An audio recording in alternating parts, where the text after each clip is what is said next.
dangerous numbers. No, just give me a number so you don't lose your cell phone. Thank you so much. Bye.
Very cool. I'm sitting next to Phil, so when I asked to stop for your telephone number, he turned around and said, I didn't know. I said, how do you have a number? He said, "Look, she was my friend until she was married." She says hello. All right, so I'm in the air, and you're outside in the outpost? Is that where you are? You're at this too. Okay, fine.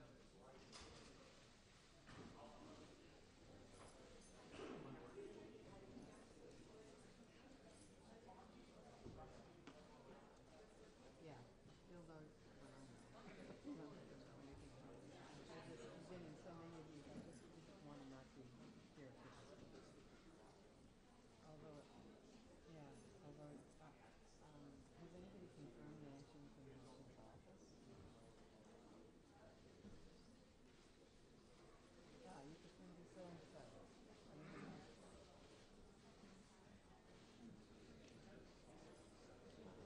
What? Is it? You're saying that? Yeah, it's not a statement. Oh, I don't know. The procedural vote is cut off today, right?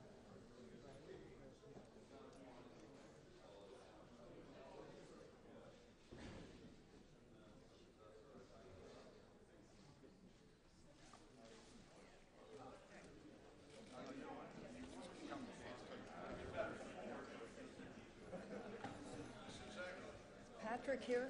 Has it?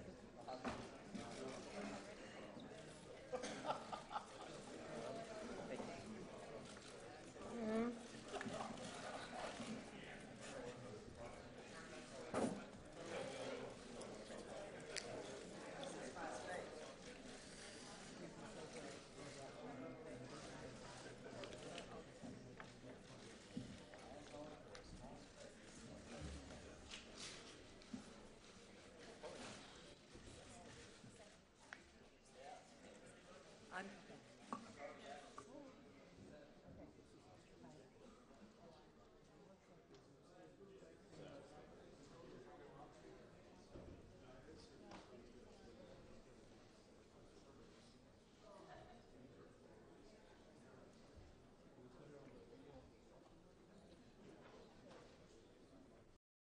14 hours after the end of a day-long public hearing where they heard very powerful testimony from Judge Kavanaugh and the woman who says he sexually assaulted her in high school. The Republicans who control the Judiciary panel are moving on a tight schedule set down by Majority Leader Mitch McConnell.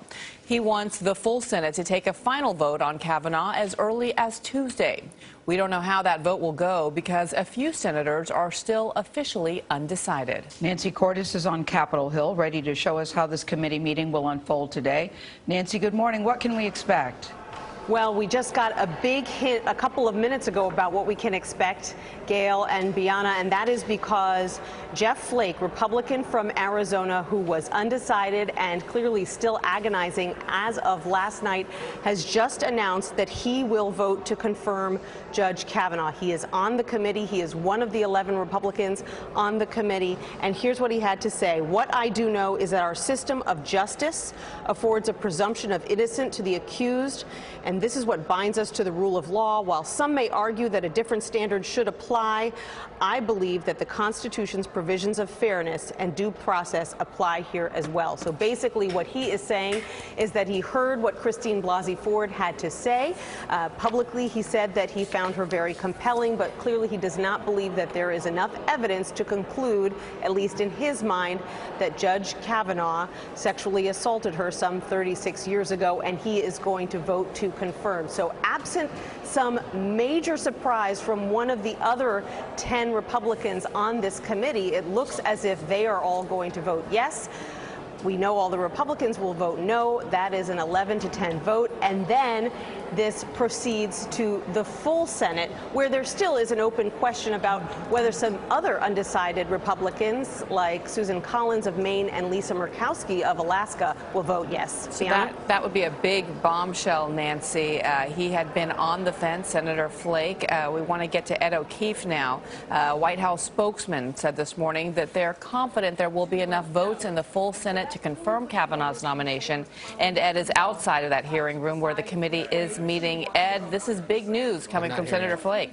Something that happened overnight after all of the cameras were off. Bianna, yes, a little tricky to hear you, but what you're asking me there, I believe, is about Jeff Flake of Arizona. That essentially puts the icing on the cake, at least at the committee level, for Kavanaugh. 11 Republicans, 10 Democrats.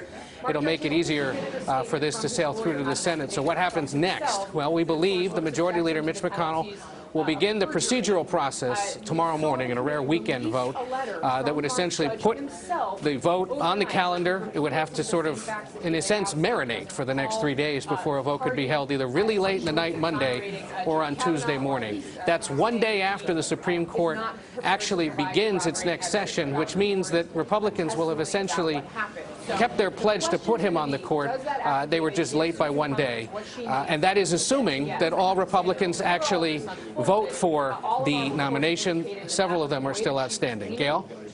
Thank you very much, Ed. Let's go back to Nancy, because this news about Jeff Flake is really an important development in the story. Because, Nancy, all day yesterday we kept getting reports that he looked pain, that he said he had to go home and sleep on it over the night, that he had a lot to think about. Are you surprised that this is his decision today?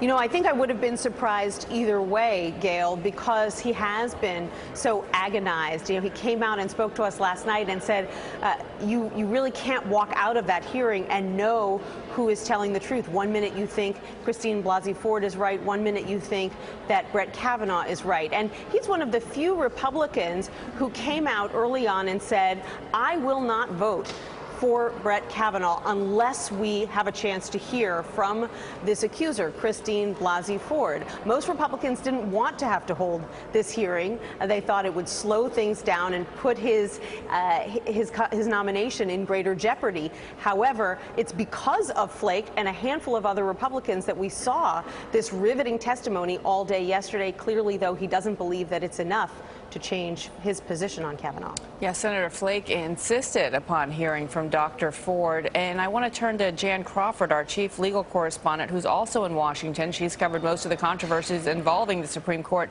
over the last 25 years. Can't think of a controversy more serious than this, though, over the last couple of decades, Nancy. And I'm sorry, Jan, and I want to ask you what role you think, if any, Senator Graham played yesterday in this decision by Jeff Flake, really pleading with his party members to, in his opinion, do the right thing and go forward with the vote for Kavanaugh. Well, I think that was pivotal.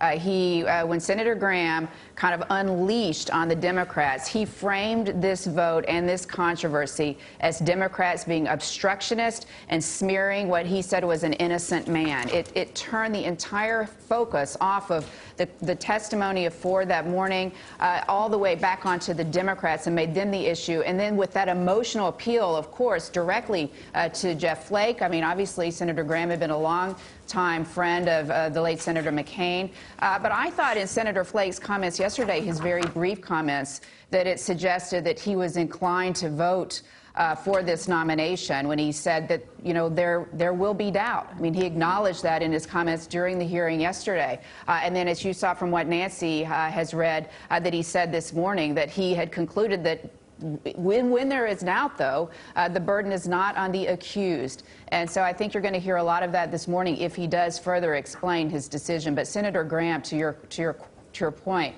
that was pivotal, not only for Flake, but I saw also throughout the entire hearing, and as we go forward, just in terms of framing that. And it also, finally, I think, united Republicans across the spectrum. So in a strange way now, you've had Democrats very united behind Ford, but now you've got Republicans, never Trumpers, the ones who would not vote for Trump. They would have voted for Hillary before Trump. Those Republicans, those establishment Republicans now are behind Kavanaugh. So you see the party, the Republican Party, also united in the way that the Democratic Party is. And so the divisiveness now going forward, that's what we're going to be seeing You know, Jan, on this nomination. Jan, it was emotional testimony from both sides, certainly from the doctor and certainly from Judge Kavanaugh.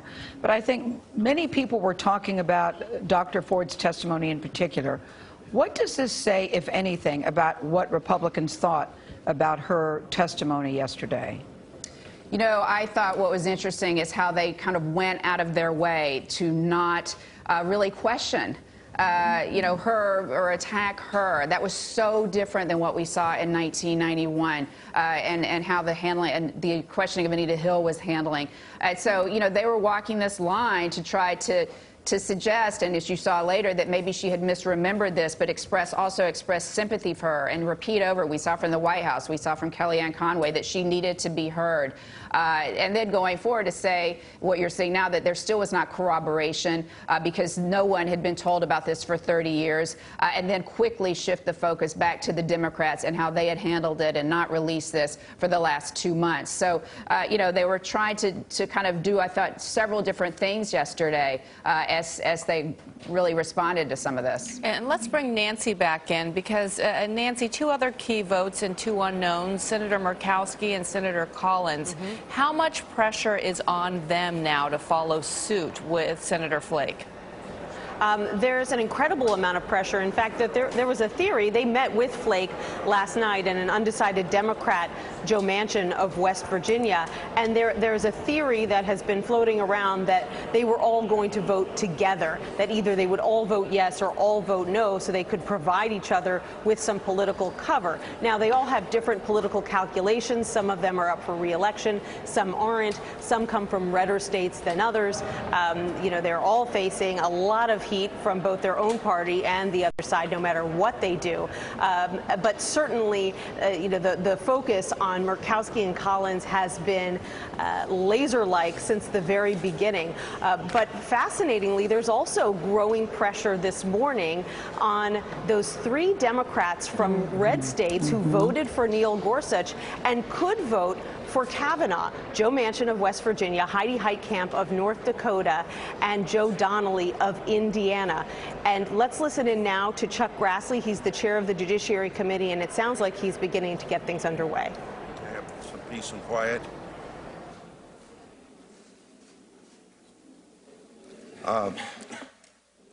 I'd like to start out today where we left off on September the 13th, although this is a new meeting. But I was anticipating a lot of motions from the minority, and we did have some motions for the minority. But if you remember, I said that I'll give the minority a chance to make their motions, and then I was going to make a motion that we have a time certain to vote. And so I want to make that motion time certain to vote. But if there is a motion from a minority, I would recognize that motion first. Mr. Chairman, I'd like to make a motion to subpoena Mark Judge as a witness before our committee. Okay. Let me hold. And I'd be happy to speak to it, but I wanted Hold to, just a minute.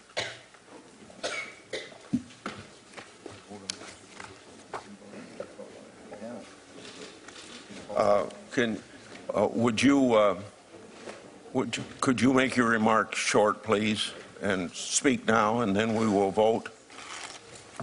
Proceed. Yes, Mr. Chairman. Thank you. We heard yesterday from an extraordinarily courageous, strong survivor, Dr. Christine Blasey Ford. Every one of us, I think, were riveted and powerfully impressed by her truth. We heard her provide details in that story that can be corroborated and other facts that can be uncovered if we hear from other witnesses who have very relevant, important knowledge about what happened to her on that evening in that room. The third person allegedly in the room was Mark Judge. Evidently, he has never been interviewed by the FBI. He has never been questioned by any member of our committee. He has never submitted a detailed account of what he knows. And so I move, Mr. Chairman, that we have him before this committee as a witness.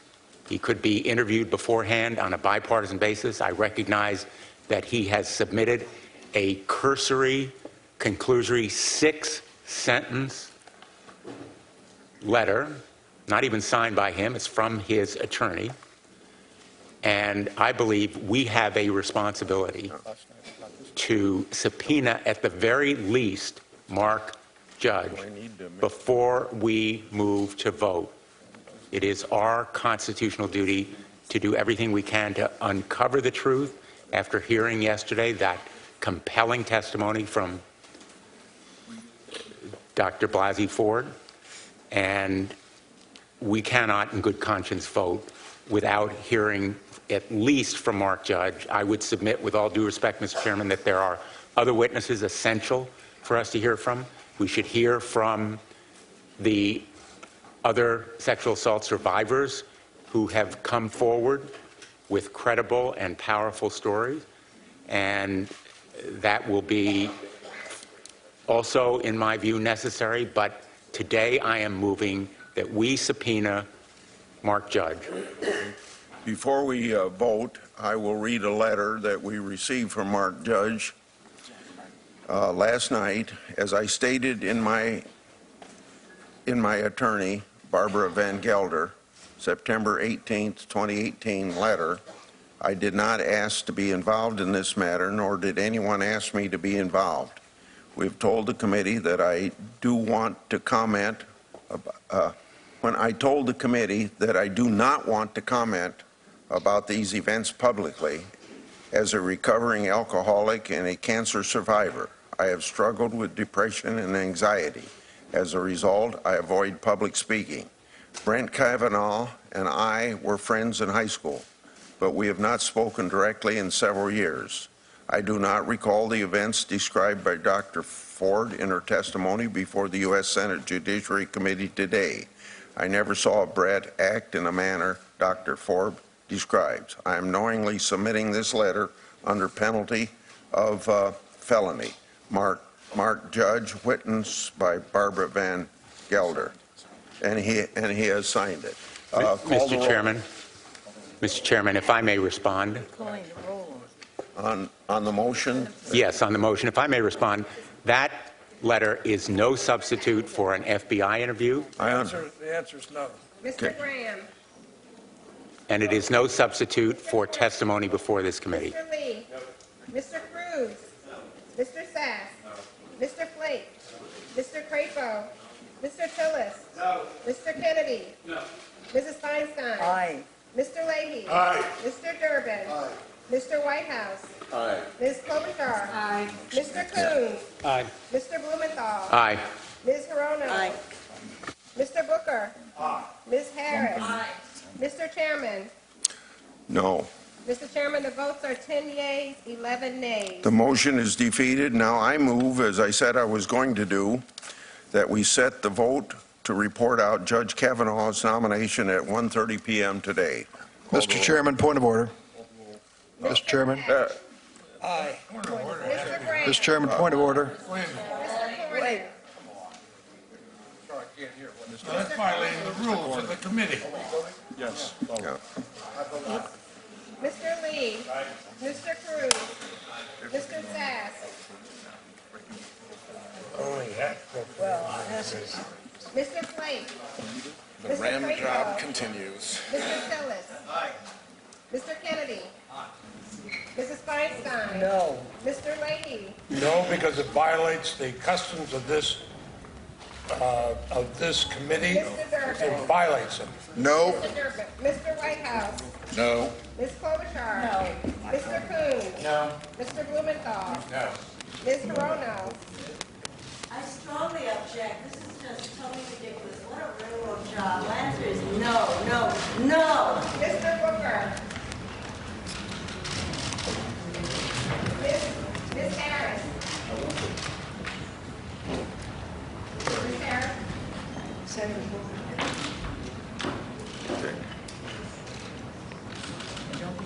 They're not answering because this is so unfair, Mr. Chairman. Breaks our rules and customs. Mr. Chairman. Aye. Mr. Chairman, the votes are 11 yeas and 8 nays. Okay. Motion carried. I'll go to my opening statement now.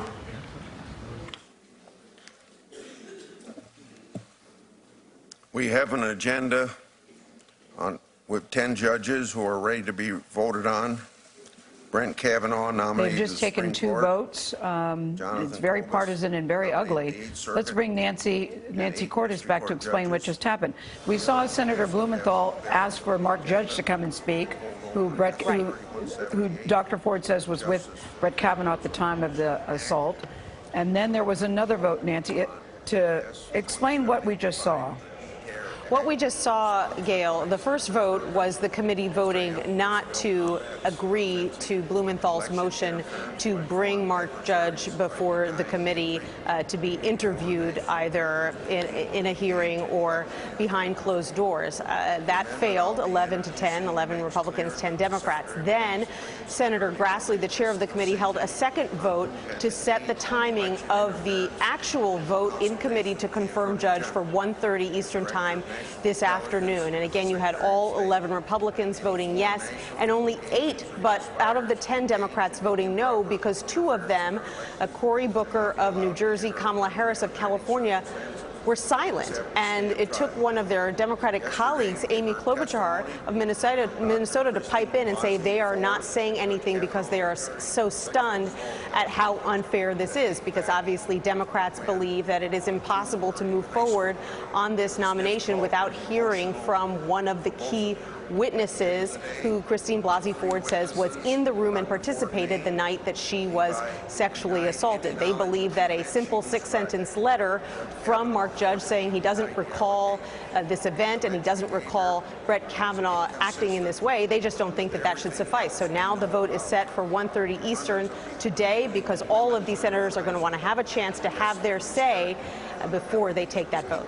And why did they change it, Nancy, from 9:30 to 1:30? We thought it was supposed to happen this morning. Did something happen? Right.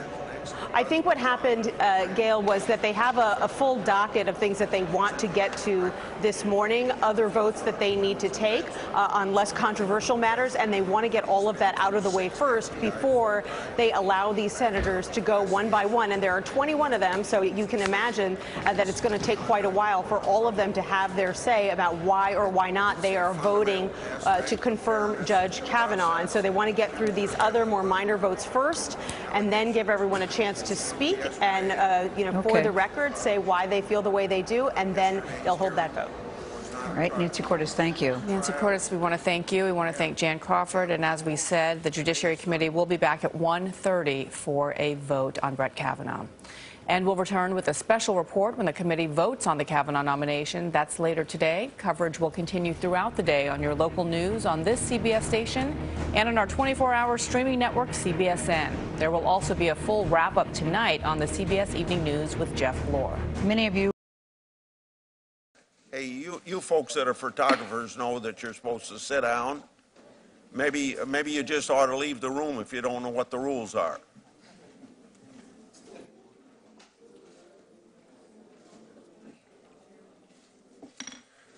I found Dr. Ford's testimony credible and believe she's sincere in her version of the facts.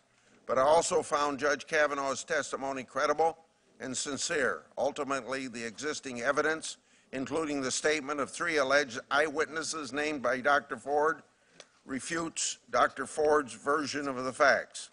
There is simply no reason to deny Judge Kavanaugh a seat on the Supreme Court on the basis of evidence presented to us.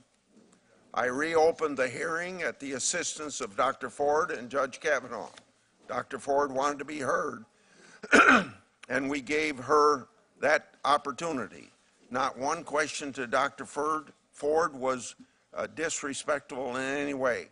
She was treated with courtesy and dignity as I promised her. But the questions my Democrat colleagues asked Judge Kavanaugh were unequivocally and universally hostile.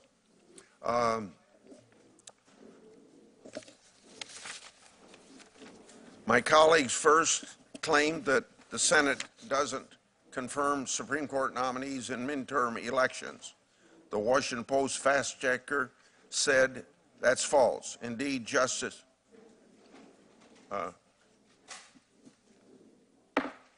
can we have quiet, please? I would expect the same quiet for other people on the committee when they speak.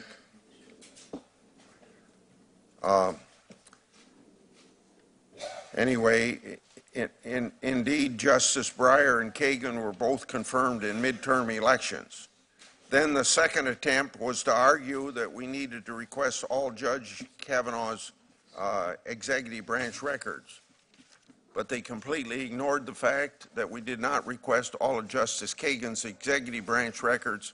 Indeed, her most recent and relevant executive branch records from the Solicitor General's office were not requested, even despite the fact that Judge Kavanaugh has spent the last 12 years on the second most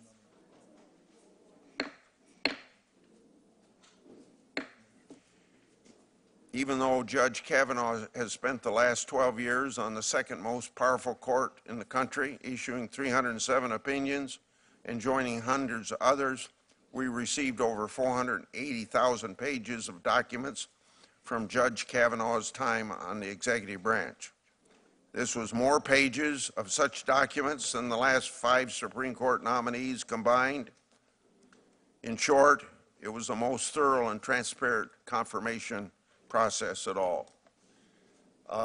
I'm going to put the rest of my statement in the record because I'm sure a lot of people are irritated right now, and I'll let them express that irritation. We'll go by seniority, so I'll call on Senator Feinstein and put the rest of my statement in the record. Thank you, Mr. Chairman. I'm very disappointed that we're here today voting on this nomination, especially in light of the testimony that we heard just yesterday. My Republican colleagues spent their time at the hearing focused exclusively on policy and on partisanship and process. The majority argued that the sexual assault Dr. Ford experienced was nothing more than a Democratic smear campaign that I am allegedly orchestrating. My staff and I were accused of leaking Dr. Ford's letter, which we did not. We were accused of leaking Deborah Ramirez's letter, which we did not. We were said to have in the partisan, quote, investigation, end quote. Yet it is the Republicans who have refused to talk to Debbie Ramirez or Julie Swetnick. Republicans also failed to mention Democrats were not notified and had no idea the chairman's staff had been communicating with Mark Judge, Patrick Smith, Leland Kaiser, and apparently at least 2 other individuals who have not been named. Instead, Democrats learned about this outreach when various letters or emails appeared in the press. And in one case, we learned about the Republican staff outreach at 10 p.m. the night before the hearing. Ironically, my colleagues on the other side of the aisle have gone so far as to say this whole situation was nothing more than a nefarious attempt at political theater. I understand why they did that. The Senate is a political body. However, I was shocked to see Judge Kavanaugh take the same tone and strategy.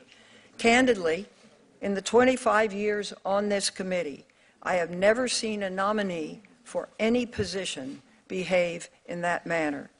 Judge Kavanaugh used as much political rhetoric as my Republican colleagues, and what's more, he went on the attack. He yelled at Democrats for having the temerity to express our frustration for not having access to over 90% of his record, and said that some Democratic members were, quote, an embarrassment, end quote. He'd accused Democrats of, quote, lying in wait, end quote, and replacing, quote, advice and consent with search and destroy, end quote. He even went so far as to say that Dr. Ford's allegations were nothing more than, quote, a calculated and orchestrated political hit, fueled with apparent pent-up anger about President Trump and the 2018 election, end quote, and, quote, revenge on behalf of the Clintons, end quote. Unbelievable. This was not someone who reflected an impartial temperament or the fairness and even-handedness one would see in a judge. This was someone who was aggressive and belligerent. I have never seen someone who wants to be elevated to the highest court in our country behave in that manner. In stark contrast, the person who testified yesterday and demonstrated a balanced temperament was Dr. Ford. She gave powerful testimony about her experience of being physically and sexually assaulted by Brett Kavanaugh. She started by saying how she was terrified to be before the committee, but she felt it was her civic duty to tell us what happened to her. She recounted her experience, and I quote, "I tried to yell for help. When I did, Brett put his hand over my mouth to stop me from yelling. This is what terrified me the most and has had the most lasting impact on my life. It was hard for me to breathe, and I thought that Brett was accidentally going to kill me," end quote. Both Brett and Mark were drunkenly laughing during the attack. They seemed to be having a very good time, end quote. Another quote, "Brett's assault on me drastically altered my life. For a very long time, I was too afraid and ashamed to tell anyone these details. I didn't want to tell my parents that I, at age 15, was in a house without any parents present, drinking beer with boys. I convinced myself that because Brett did not rape me, I should just move on and pretend that it didn't happen," end quote. She was poised, she was credible, and she should be believed. Unfortunately, despite assuring Dr. Ford her allegations would be taken seriously and she would be treated respectfully, that is not what ultimately happened. As I noted in my statement yesterday, our colleagues on the other side of the aisle had their minds made up before one word was uttered. A week ago, the majority leader declared, quote, "In the near future, Judge Kavanaugh will be on the United States Supreme Court. So, my friends, keep the faith. Don't get rattled by all this. We're going to plow right through it," end quote. This was not about ensuring a fair process.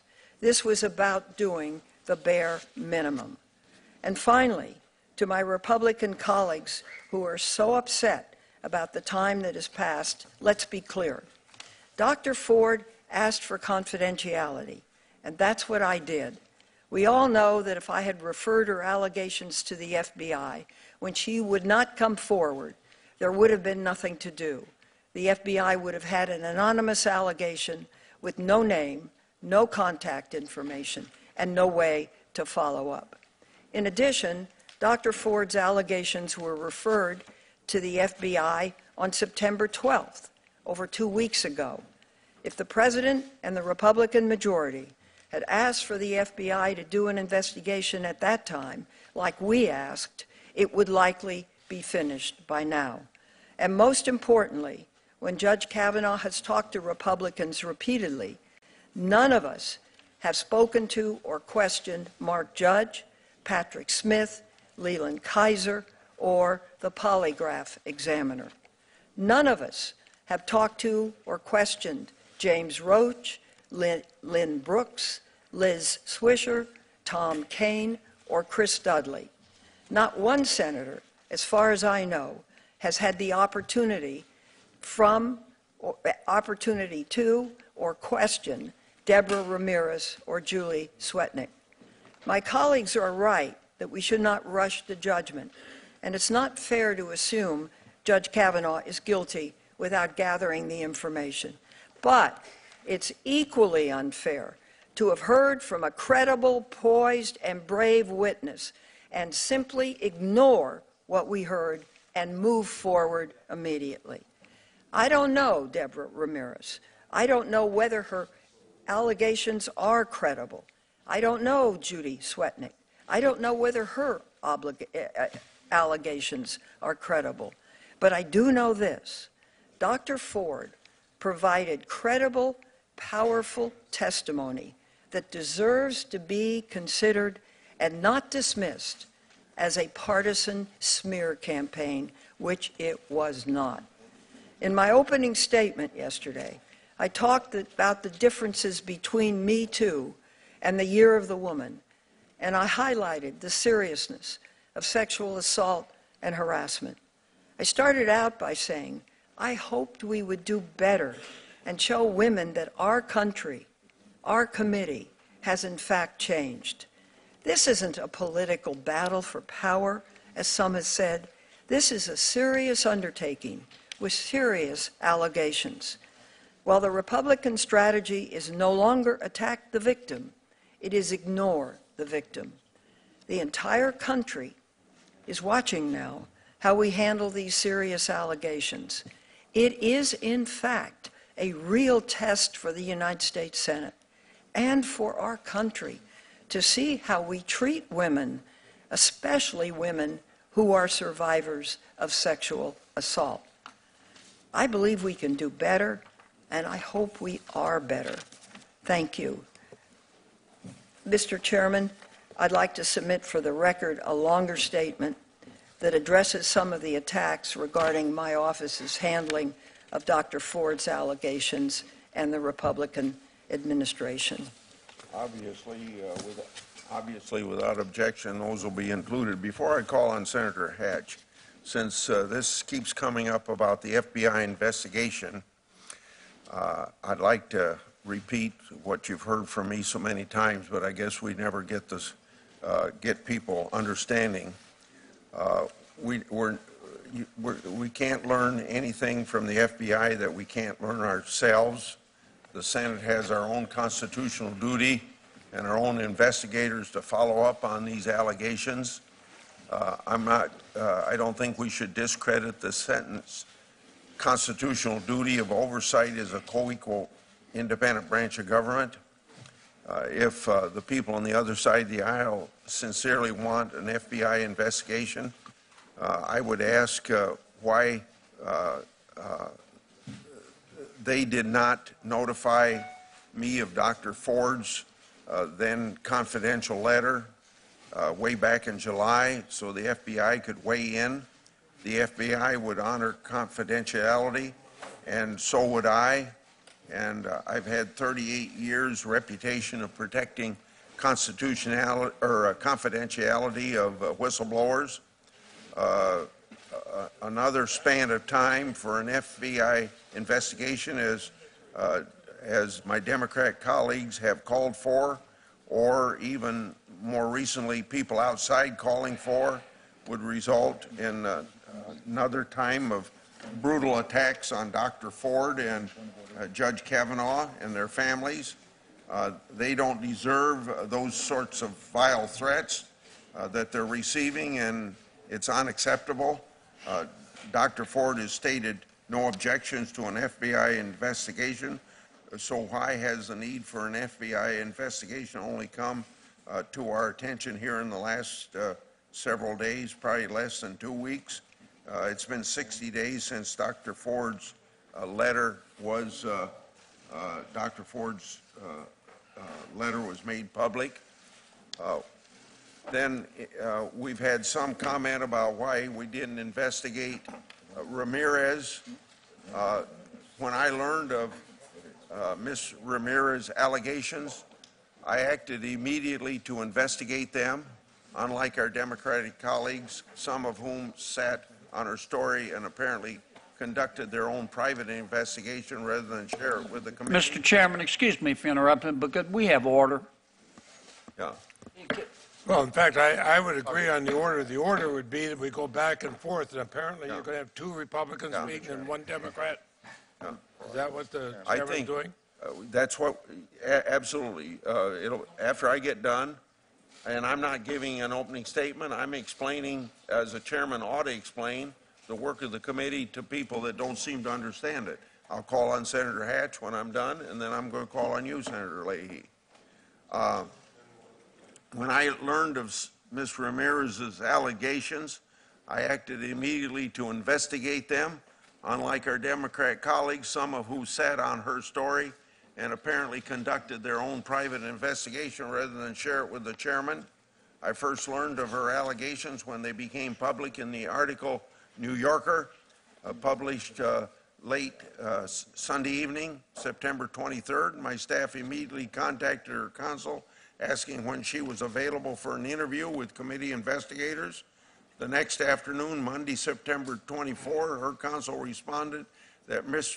Ramirez, quote, has accurately relayed what she recalls to the New Yorker, her end of quote. Her counsel added, however, that, quote, she would welcome an investigation by the FBI into this investigation and would cooperate with such. On appropriate terms, she would also agree to be interviewed in person, end of quote. Over the 24th and the 25th of this month, my staff repeatedly asked Ms. Ramirez's counsel 2 questions before setting up a call to discuss her allegations so that such a call could actually be meaningful and useful. Whether, number 1, whether she had, quote, any other evidence, including other statements, in addition to those that are contained in the New Yorker article, end of quote, and 2, whether she was, quote, willing to provide her evidence, including her testimony, to committee investigators, end of quote. My staff repeatedly made clear that it welcomed, quote, the receipt of Ms. Ramirez or anyone else's evidence in the form of a letter or email to the chairman or ranking member, a letter or email from counsel to the chairman or ranking member, or a statement to committee investigators. Ms. Ramirez's counsel has still not provided any evidence to committee staff. If evidence emerged, we, of course, would proceed as appropriate. My staff also acted swiftly to set up an interview with Judge Kavanaugh. He unequivocally denied Ms. Ramirez's allegations. I regret that my Democrat colleagues again failed to timely bring this relevant information to his attention. The article makes clear that some Democratic senators have known of Ms. Ramirez's allegations for some time, and it quotes one Democrat member of the committee as saying this allegation, quote, should be fully investigated, end of quote. That is exactly what I have done and what could have been done easier if Senate Democrats had not kept the information to themselves. And then my last one will deal with the Sedgwick allegations. 2 days ago, we became aware of the allegations of Julie Swetnick. She claimed that Judge Kavanaugh was involved in a gang rape ring around Washington, D.C. area in the 1980s. My staff has been trying to obtain evidence of her claims and interview her since Sunday, 3 days before she made her allegation public. But her attorney has so far not cooperated in the investigation. By the accuser's own description, she regularly attended parties where she knew girls were being gang raped. Instead of telling authorities about this serious criminal activity, she continued to attend them. And somehow the FBI missed Judge Kavanaugh's 6 full field background investigations while he worked in a high-profile position in the White House and the judiciary. The fact that he was a regular participation in these gang rape parties. Now that ought to get a lot of people's attention. We had 6 full field background investigations by the FBI, and what he was accused of by Ms. Sedgwick never showed up. And that ought to be, if it was that much of an activity on his part, surely the FBI would know about it. Senator Hatch. Well, thank you, Mr. Chairman. This has been a very difficult set of hearings and a difficult markup, and I think you've handled it very well. And I compliment all of our people on both sides of the aisle for approaching this very seriously. And it should be approached seriously. It's been 81 days since President Trump nominated Judge Brett Kavanaugh to the Supreme Court. Since then, we've reviewed more records of this nominee than for any Supreme Court nominee in history, ever.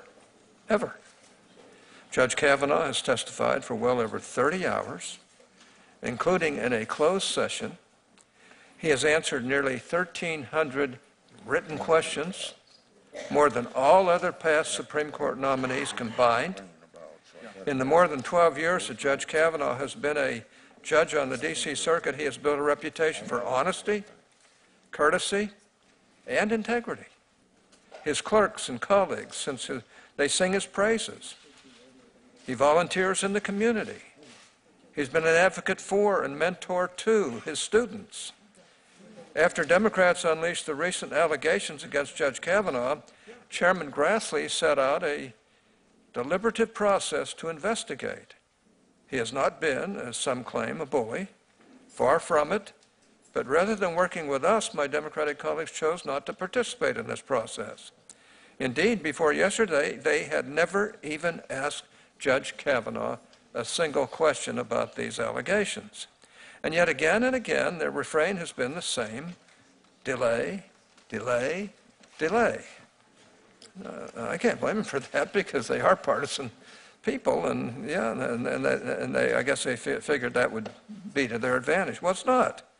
When we heard the serious allegations made by Dr. Ford, we recognized that we needed to hear her testimony. Chairman Grassley was committed to making sure that she had a safe forum in which to tell her story. He tried to make it a forum of her choosing, either public or private, although it appears the lawyers my Democratic colleagues suggested to her had other plans. Yesterday, we finally were able to hear from Dr. Ford and Judge Kavanaugh. I want to personally thank them. But I want to thank them both for attending the hearing and speaking to the committee and to all of us and to the American public as well. After the hearing, I saw that Mr. Avenatti decided that the best place for his client to give her first interview was on a show called The Circus. The title is fitting, because that is what this process has become. All of my Democratic colleagues have said for weeks that they will vote against Judge Kavanaugh. Here's where I stand. We can't allow more time for new smears to we can't allow more time for new smears to damage Judge Kavanaugh, his family, his reputation, the reputation of the court, and of course the reputation of the country. We cannot allow more time for partisans on the left to try to beat Judge Kavanaugh into submission. We can prolong this process, knowing that in the meantime, and we shouldn't prolong it, is what I'm saying, without knowing that in the meantime, Judge Kavanaugh's family and our country will be dragged through the mud. Or we can end this circus, and frankly, we've reached a point where it's time to end the circus. It's time to show some dignity around here. It's time to vote. People can make their closing statements. They can vote whatever way they want to. Nobody's telling them what to do. And frankly, we've had enough time on this to choke a horse. And I just have to say, let's be fair about this. Let's vote whichever way we want to, and let's move on this. I personally am tired of all the games and all the gamesmanship that's been going on around not just this nominee, but others as well. And Mr. Chairman, as a former chairman of this committee and a chairman of 2 other committees in my time in the Senate, I want you to know that I think you've done a terrific job. You've been fair.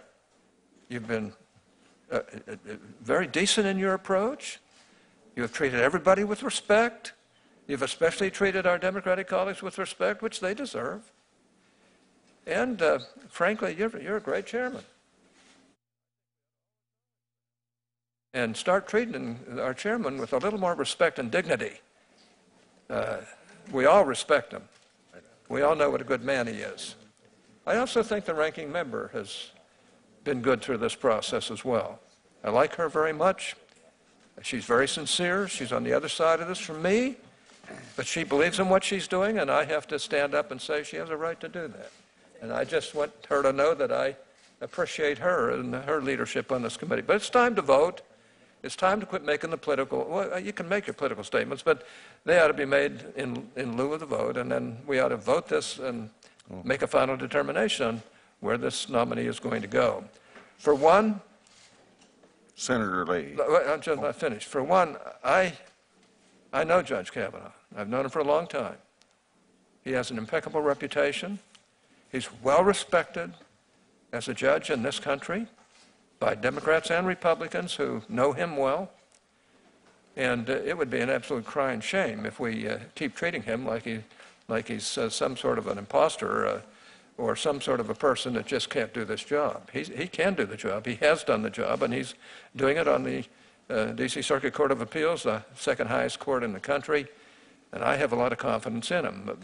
Those who don't, they can vote no. Senator Lee.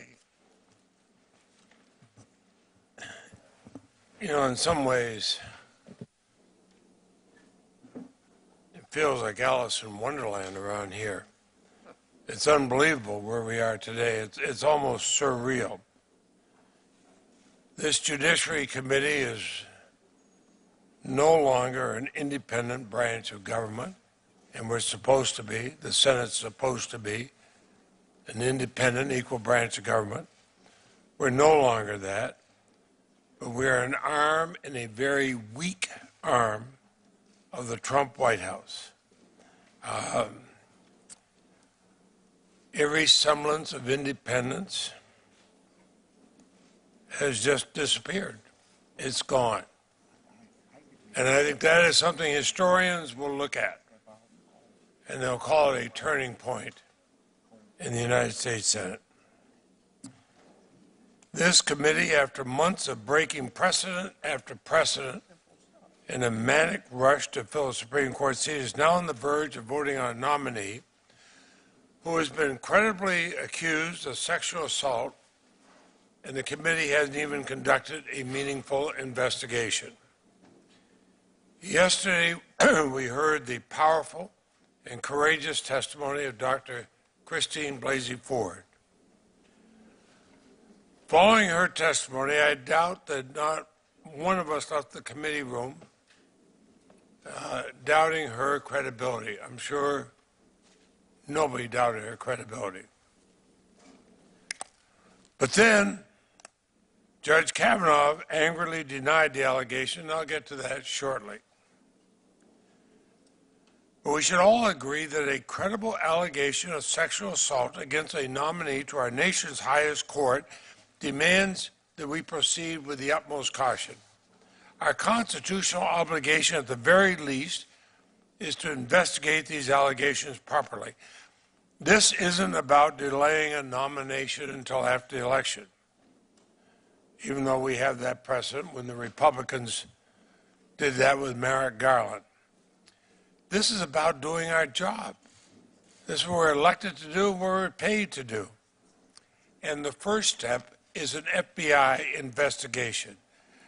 That has always been the first step when new derogatory information comes to light about a nominee. Even in one instance when the information was as minor as decades-old marijuana use, Republicans still made sure we had an FBI investigation. Why is Judge Kavanaugh, who is facing much more serious allegations of sexual abuse, why is he being held to a lower standard than all the nominees before him? Certainly all the nominees I've seen in 44 years. A proper investigation also means hearing from all the witnesses. That includes the 4 witnesses who signed sworn affidavits offered by Dr. Ford.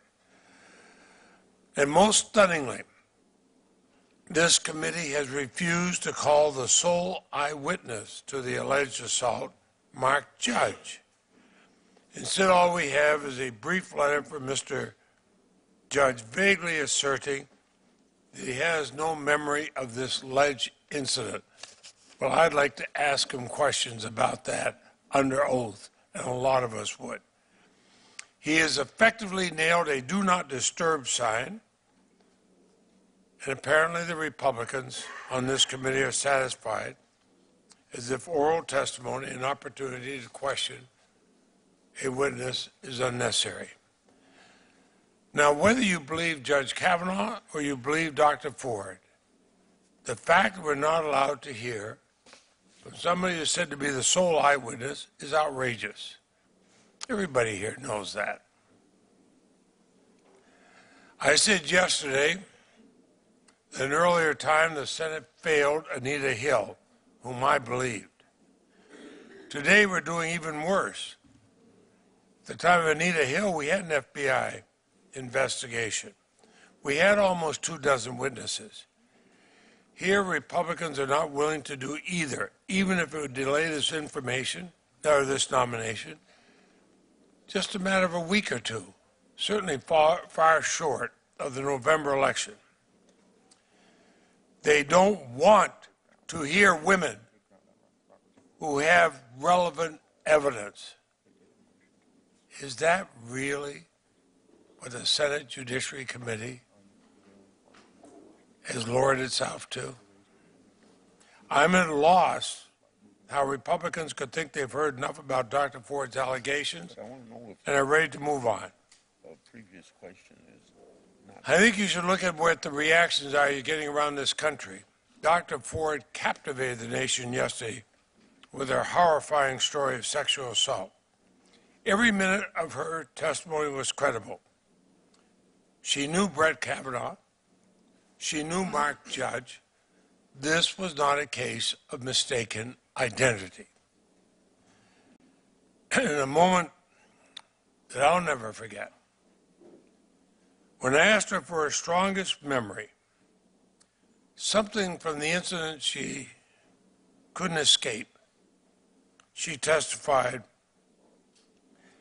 indelible in the hippocampus is the laughter, the uproarious laughter between the two as a teenage Judge Kavanaugh drunkenly pinned Dr. Ford down to the bed and attempted to sexually assault her.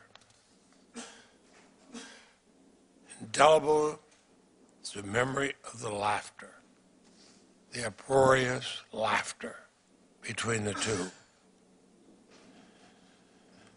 As a member of this committee, as a former prosecutor, as a husband and a parent, I found Dr. Ford's testimony to be wholly credible. Not one member of this committee has suggested she was not. And the same cannot be said of Judge Kavanaugh. Judge Kavanaugh's veracity has been an issue every single time he's ever testified before the Senate. whether it's repeatedly telling senators they had no role in vetting or working on various controversial Bush-era judicial nominees, something that turned out to be a blatant untruth, or whether it's testifying in response to more than 100 different questions from both Republican, half a dozen Republican and Democratic senators that he never received or believed he received, obviously stolen materials from Democratic senators' computers. That was another blatant untruth. We found we could not depend on Judge Kavanaugh to tell the truth under oath. We only learned the truth years later. We only learned the truth of what he had said untruthfully. After we reviewed the small portion of his White House record that Chairman Grassley was willing to request for this nomination. Time and time again, when confronted under oath with questions about his involvement in Bush-era scandals or controversial matters, Judge Kavanaugh misled the Senate. Now, the fact that he's misled the Senate over and over and over again, that does not make him guilty of sexual assault as a 17-year-old. Nor does the fact that he minimized the heavy drinking in his youth and misrepresented the misogyny in his yearbook. But it does go to the heart of Judge Kavanaugh's truthfulness any time he's faced with potentially incriminating questions. Yesterday, Judge Kavanaugh falsely claimed over and over again that every other person Dr. Ford placed in the house said the assault didn't happen. That's just not true. And we know it's not. The only person who's claimed this incident didn't happen is Brett Kavanaugh. The others said they had no knowledge or memory of it, just as Dr. Ford assumed they would say, given that it was for them an ordinary night. And one of them even stated she believed Dr. Ford, which of course Judge Kavanaugh conveniently failed to acknowledge. Judge Kavanaugh's defiance and evasiveness, his vehement partisan attacks against members of this committee, in the face of powerful, incriminating testimony, surpassed even that of Clarence Thomas at the time of Anita Hill. He tried to portray Dr. Ford's allegation as part of a calculated and orchestrated political hit. In my years as a prosecutor, I saw a lot of times when people try to blame the victim, not to own up to their own deeds. He angrily asserted baseless political tirades. He was all too eager to promote the false Republican talking point that Senator Feinstein was lying in wait with this allegation. He even claimed the allegations were driven by revenge on behalf of the Clintons. It's up. That amounts to conspiratorial madness. In my time in the Senate, I have never seen such volatility, partisanship, and a lack of judicial temperament from any nominee for any court in any administration. It's no secret that I have deep concerns about what a Justice Kavanaugh would mean for the rights of women, for workers, for health care, for unchecked presidential power, and other important issues. I also believe he's unfit to serve on our nation's highest court because of his history of misleading the Senate while under oath. But as serious as these concerns are, this is different. Voting to advance and ultimately confirm Judge Kavanaugh while he's under this dark cloud of suspicion will forever change the Senate and our nation's highest court. It will politicize the U.S. Supreme Court, a branch of our government that should be above politics. And for victims and survivors of sexual violence struggling with whether to come forward, the consequences may be even worse.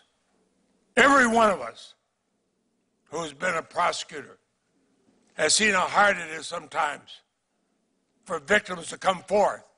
And are we sending the signal that you stay there, don't come forth? You know, how this committee handles this nomination will be viewed as a reflection of how seriously our society views credible claims of sexual misconduct. During Dr. Ford's testimony, the National Sexual Assault Hotline saw an unprecedented 147% increase in calls. When survivors see us taking sexual assault seriously, they're empowered to come forward. If they see us callously sweeping it under the rug, I fear they'll have disastrous consequences.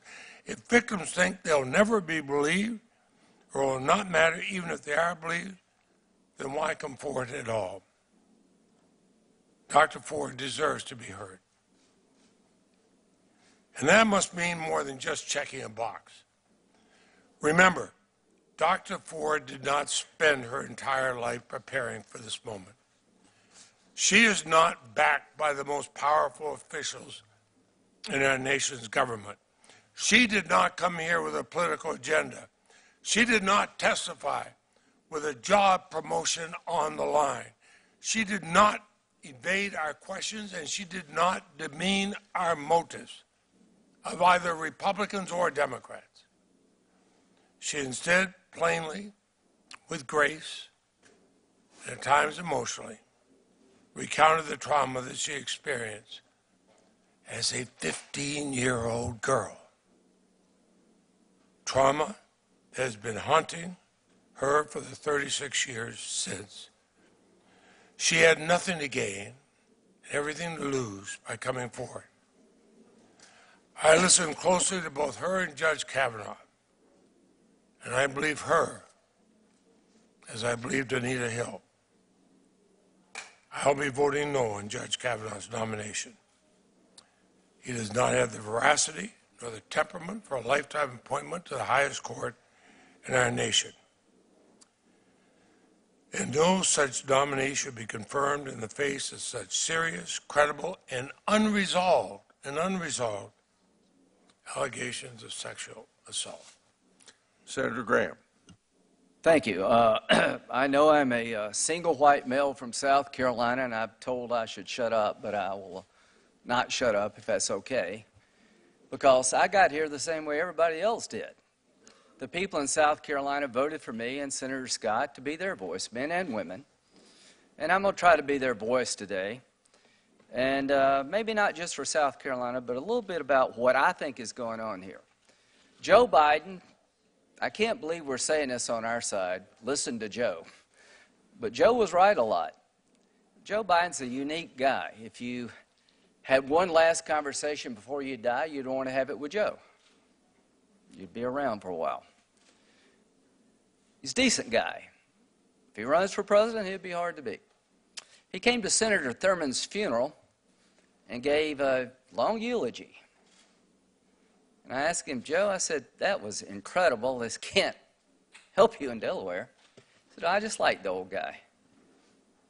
I didn't agree with him, and I didn't like some of the things he did in his life, but when I was down and out, he was there for me. And to my colleagues on the other side, this will end, and we'll see what we do next. I hope we can muster the ability to move forward. But some observations about where we find ourselves and how we got here. I wrote a book, and I think Senator Blumenthal is the only person I know that actually read it. It was online. I ran for president, and I got 1%, so I had my time to be president. Didn't go very far, and I lost. I didn't think Trump would win. I ran out of adjectives to describe about how I felt about his campaign. Well, he won and I lost, and he's president. And I'll try to help him where I can, and say no when I must, and the election's over for me. I would like to tell him that you had a choice to make for the Supreme Court vacancy of Justice Kennedy. I think you did a good job, Mr. President. For somebody who's supposedly crazy and there's chaos everywhere, he did a good job here. Now, why difference between Gorsuch and Kennedy? Gorsuch and Kavanaugh. It's the Kennedy seat. If you don't get that, you're not paying much attention.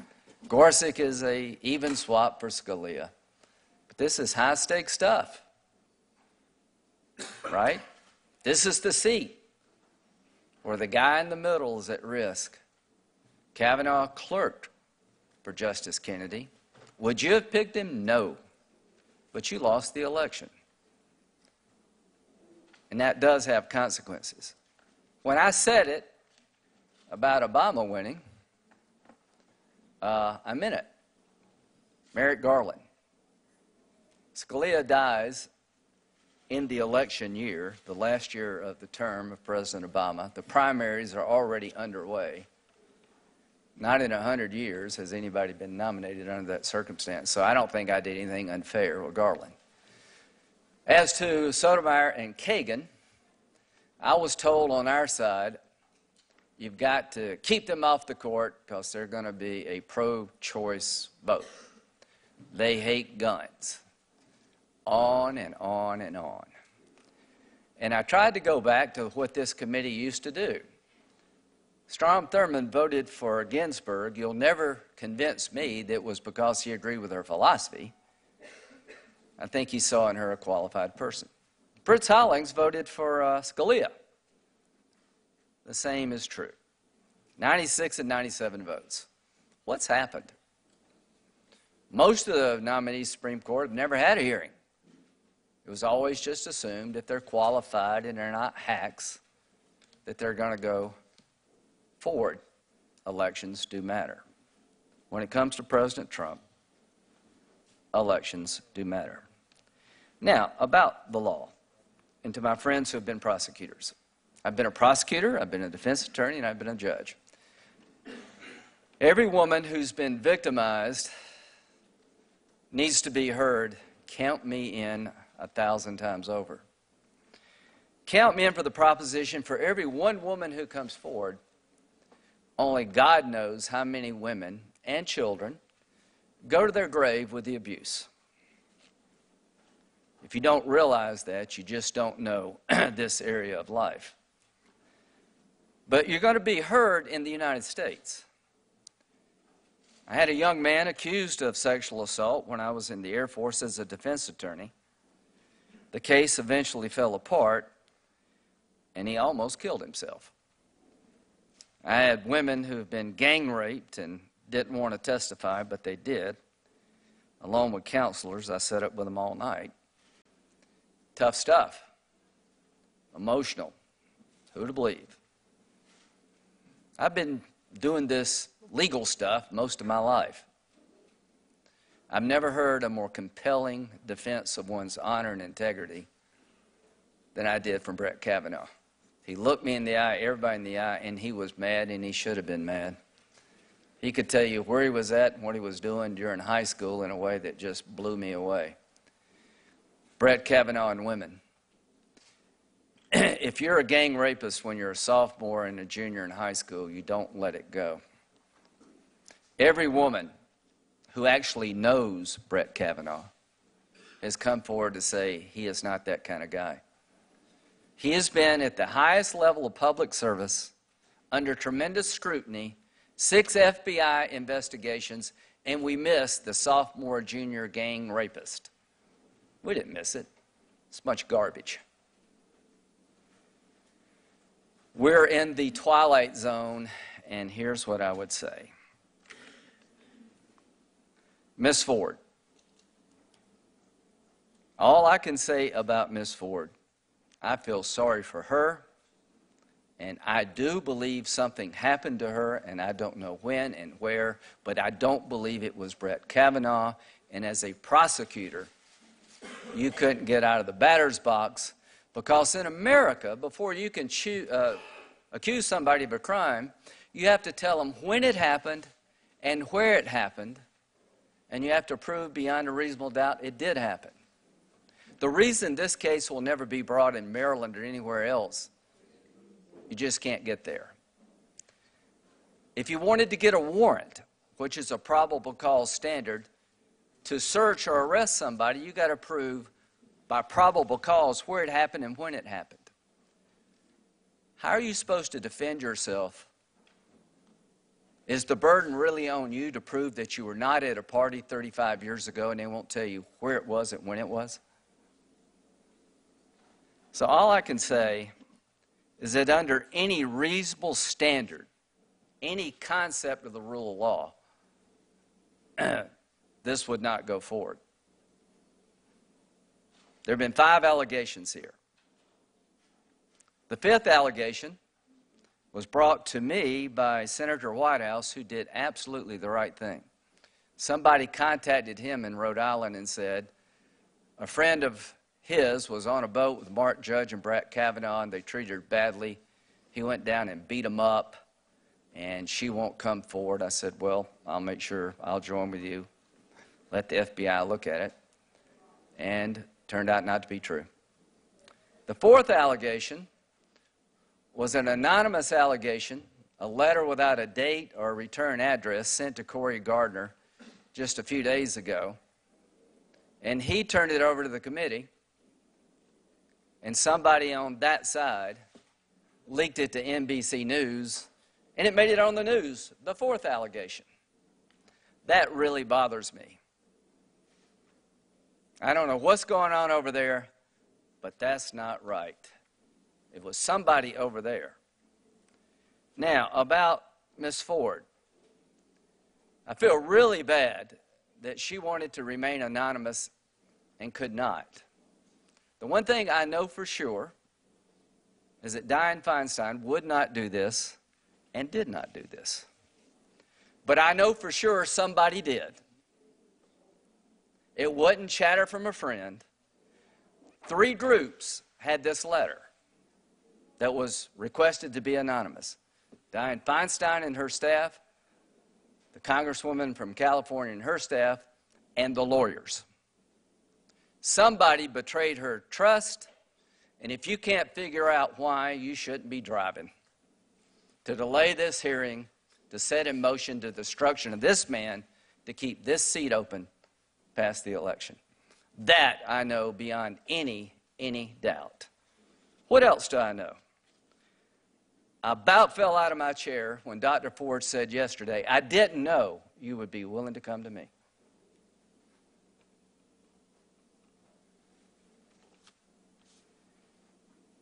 The email interactions between this committee and her lawyers, my staff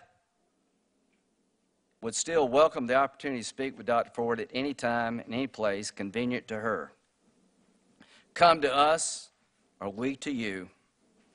I'm willing to have my staff travel to Dr. Ford in California or anywhere else to obtain her testimony, September the 19th. Well, that wouldn't fit in the plan. It wouldn't be public, and it would get over with sooner than people wanted. I don't know what to believe, but I tend to believe that Dr. Ford did not know about this invitation. And I've been a lawyer most of my adult life, and somebody needs to ask the question to her lawyers, how could she not know about this? Are you beginning to understand what's been going on for a very long time in this case? It's not that hard to figure out. So if this is the new standard, the accusation proves itself to those who want to ask questions. You hate women. God help us all. If the new standard for the committee is that there's no presumption of anything, that you have to prove why somebody would accuse you, not just say, I didn't do it, and here's why I didn't do it, but you got to prove the motives of your accuser. God help us all.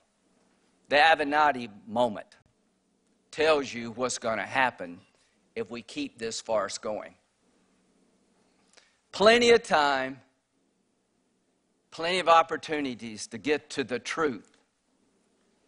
This has never been about the truth. This has been about delay and destruction. And if we reward this, it is the end of good people wanting to be judges. It is the end of any concept of the rule of law. It's the beginning of a process that will tear this country apart. And if I am chairman next year, if we keep the majority and Senator Grassley moves over, and I hope he doesn't because I think he's done a great job, I'm going to remember this. There's the process before Kavanaugh and the process after Kavanaugh. If you want to vet the nominee, you can. If you want to delay things for the next election, you will not.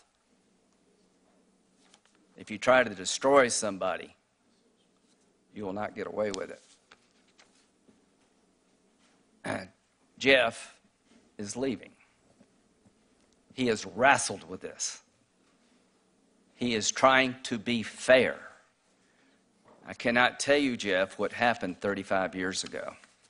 I can tell you this, that through any legal system, this thing would not get out of the batter's box, and that everything I know about Judge Kavanaugh screams that this didn't happen, and all the other things. So, to my good friends on the other side who are struggling, I think an FBI investigation is going to do nothing. It's not going to tell you any more than we know now. It's going to just keep it going and going and going till he breaks and he won't, until the next 5 come forward. I'm going to vote yes. And I'm going to tell his 2 daughters that I'm proud of your dad, and I really, really believe he's a good man. And I'm going to tell Dr. Ford, I am sorry you had to go through this too. Senator Durbin. Thank you, Mr. Chairman. Thursday was an historic day in a Senate committee with more than its fair share of history. In our deliberations over the nomination of Judge Brett Kavanaugh to fill the vacancy on the Supreme Court, we have confronted some of the most serious charges ever leveled against a nominee. Those charges were made at a moment in our nation's history when we are living through a cultural revolution. Women in America are not only emerging into more and more positions of responsibility, they are now airing grievances over sexual harassment and abuse at every level of society. Caught in the vortex of this cultural shift, there is not a person in this room who can truly measure the trajectory or ultimate outcome of this historic change. America is marching forward in the pursuit of justice for women in this country. Sadly, many on the Senate Judiciary Committee are still mired in the dead space it was 27 years ago during the Clarence Thomas nomination hearing. Yesterday in this room, America saw this inflammatory issue in real time, in real life. Dr. Christine Blasey Ford was credible, cooperative, and resolute. When I asked her directly, under oath, the degree of certainty that she had that she was assaulted by Brett Kavanaugh, she responded 100%. When the prosecutor on the Republican side tried to weave a political conspiracy or make her a tool of her lawyers, it fell flat. This woman, who had identified Brett Kavanaugh as her assailant to her husband and therapist 6 years ago, believed she had a responsibility as a citizen to come forward and tell her story. I thought about the words she used during the course of her testimony yesterday. The word she used more often than not to describe her motives was helpful. Helpful. She wanted to be helpful to this committee and to her nation. I believe her.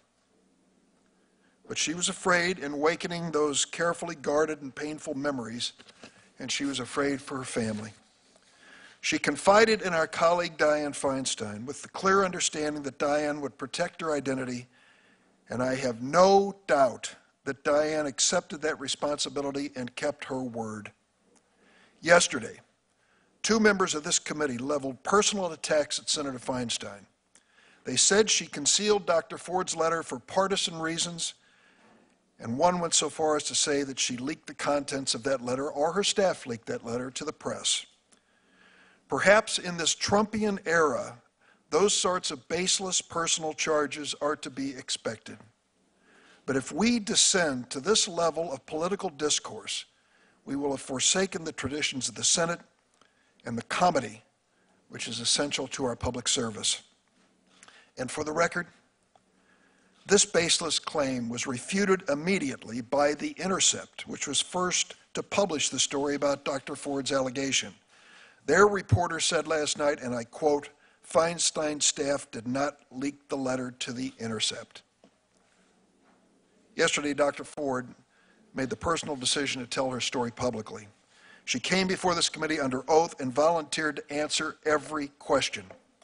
None of the Republicans on this committee were willing to question or confront her, not one. They sat silent as their prosecutor, Ms. Mitchell, tried to do their work. But after Dr. Ford completed her testimony and left the building, it was a different story. Last night on a TV show, one senator said, and I quote, "Ms. Ford has got a problem, and destroying Judge Kavanaugh's life won't fix her problem." How could you listen to her honest and direct testimony and draw that conclusion? Judge Kavanaugh's opening statement yesterday was filled with raw emotion. Looking at his family and friends gathered to support him, one could not help but feel, as our colleague Senator Flake reminded us, that this undertaking is deeply personal and there's humanity to reconcile on both sides of the ledger. I could feel the intensity of what he has experienced over the last few weeks, but I could not understand how Judge Kavanaugh could say that he, quote, "bore no ill will towards Dr. Ford," then called her charges, quote, "a calculated, orchestrated political hit," citing, quote, "apparent pent-up anger about President Trump and his 2016 election," and, quote, "revenge on behalf of the Clintons." Revenge on behalf of the Clintons. This lock-her-up grace note in Judge Kavanaugh's remarks may have raised a cheer in the White House, but it is a sad moment in the history of this committee.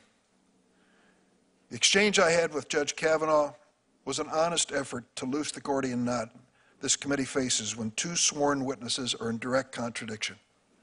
What I asked for, what many have asked for, is obvious. Turn over the facts we know to the Federal Bureau of Investigation.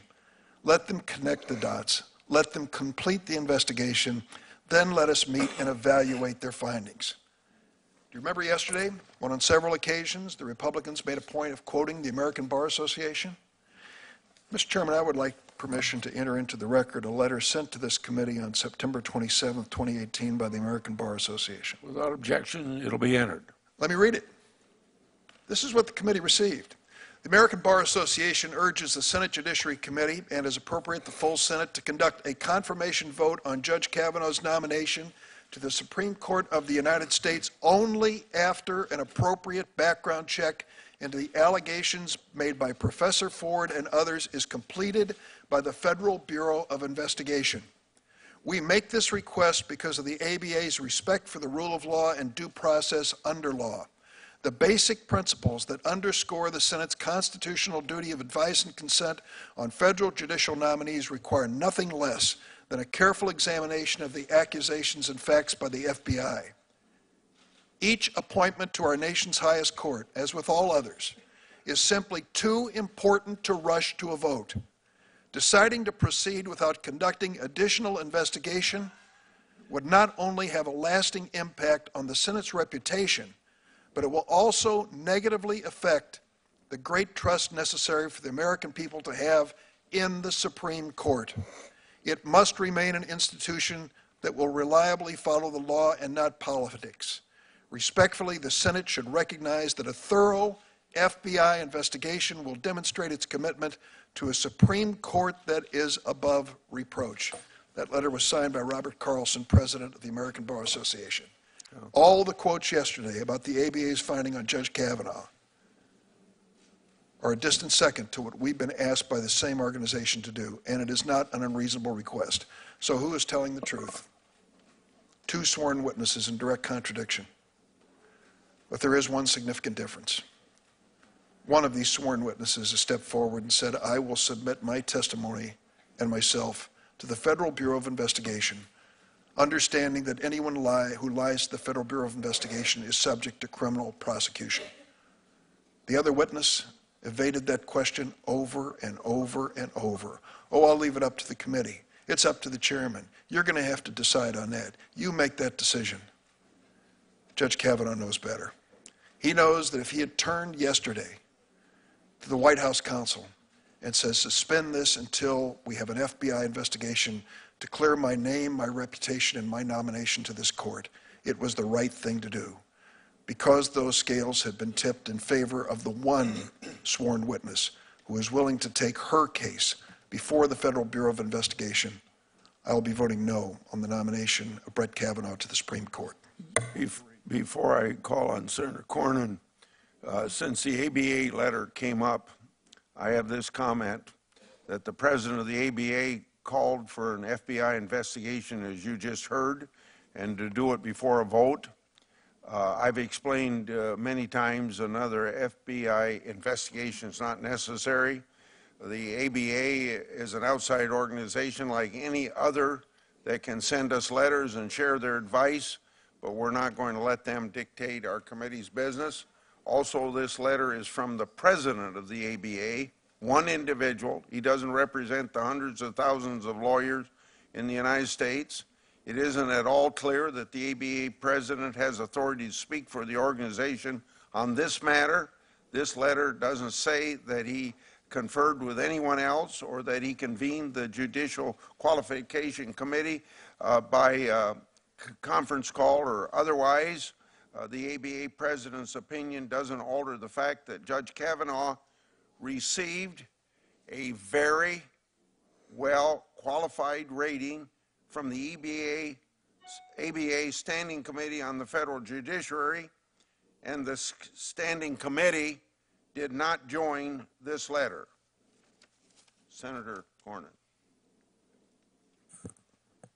Thank you, Mr. Chairman. I've said before that I believe that in considering Dr. Ford's testimony, we should treat her the same way I would want my wife, my daughters, or my mother treated if they were in similar circumstances.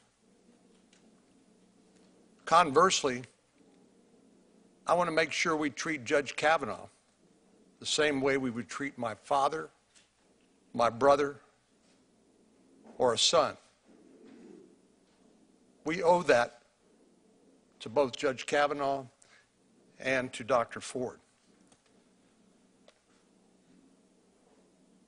It is simply false to say that somehow we have, in drawing attention to the fact that this has been an orchestrated effort to delay the vote on this nomination, that we have somehow been disrespectful of Dr. Ford. I'm proud of the way this committee treated Dr. Ford yesterday. I thought it was appropriate, dignified, and apparently our friends across the aisle are somehow upset that we got a trained lawyer who handles claims like this on a daily basis to handle it in a thoughtful, appropriate way to elicit facts and information from Dr. Ford. I thought Ms. Mitchell did a good job. But to somehow wrap themselves in the normal compassion we would somehow, that we do feel for somebody in Dr. Ford's situation, and claim that we are not treating her well by pointing out the overt politicalization of this process is simply trying to take our eye off the ball. There has been a calculated effort to manipulate this process in a way that is blatantly unfair to Dr. Ford and to Judge Kavanaugh, and that's shameful. I said yesterday, I think this is one of the darkest days for the United States Senate since the McCarthy hearings that occurred back in the 50s. You may recall the comments of one of the lawyers who said, "I never really gauged your cruelty or recklessness before today," and asked Senator McCarthy, "Have you no sense of decency?" I think this process has been cruel and reckless and indecent for both Dr. Ford and Judge Kavanaugh, and it did not have to be that way.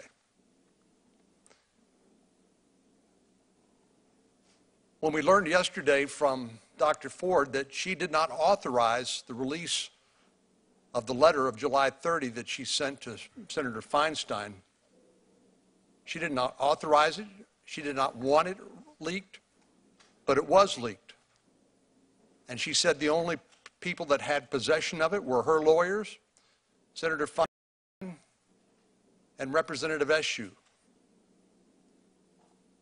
You can reach your own conclusion, but the letter had to come from somewhere. And when she testified that she was not informed of Chairman Grassley's offer to travel where she was to interview her with bipartisan participation about her claims, she said it wasn't clear to her that offer had ever been made. So when the letter was leaked by somebody, when the offer to interview her before a bipartisan panel of investigators at a place and time of her choosing out of the public eye, when that was not communicated, it sure looks to me, at least the circumstantial evidence would seem to point to the desire to have exactly what we had yesterday and to contribute to what has been described as accurately as a circus atmosphere. Cruel, reckless, no sense of decency.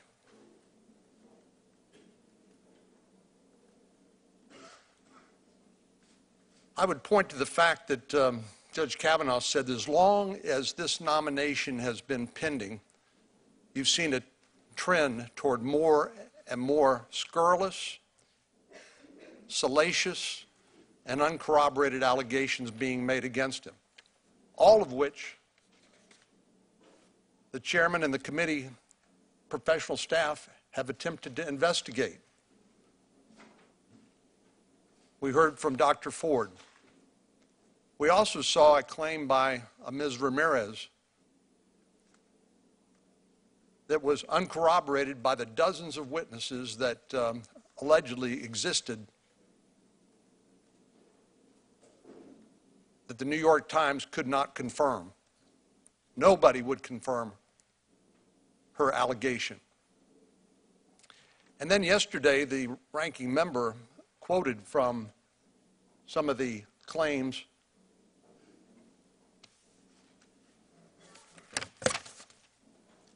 of Ms. Swetnick, represented by Mr. Avenatti.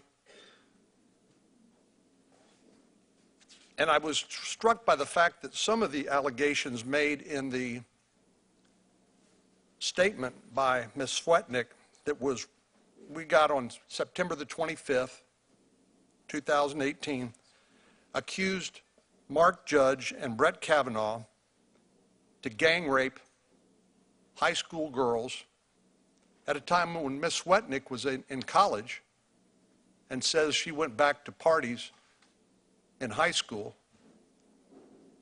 where girls were gang raped, not on one occasion, not on two occasions. She said she went to 10 such parties. I'm shocked that our colleagues would embrace this kind of uncorroborated, outrageous, salacious allegation, considering the facts and the timing and the representation by Stormy Daniels' lawyer, obviously eager for more public attention and notoriety. But you didn't hear that in the quote from the ranking member yesterday when she quoted from some of the allegations made by Ms. Swetnick.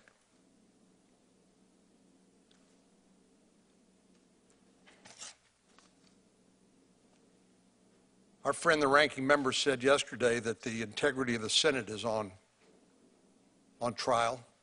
I agree with that. And we're failing badly.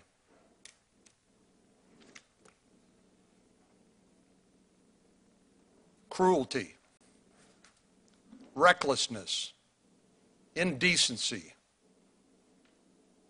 toward the people we should be treating with respect and dignity. That extends to Mark Judge. Isn't it obvious what is happening here with Mark Judge? He has submitted a statement under penalty of felony saying that Brett Kavanaugh and I were friends in high school, but we've not spoken for several years. I do not recall the events described by Dr. Ford in her testimony before the United States Senate Judiciary Committee today. He submitted that statement yesterday. He said, I never saw Brett act in the manner Dr. Ford describes. I am knowingly submitting this letter under penalty of felony. So he says he has nothing more to offer. He submitted his statement under penalty of felony, but here's the other part. He admits to be a recovering alcoholic, as well as a cancer survivor. He said he struggles with depression and anxiety, so much that he avoids public speaking.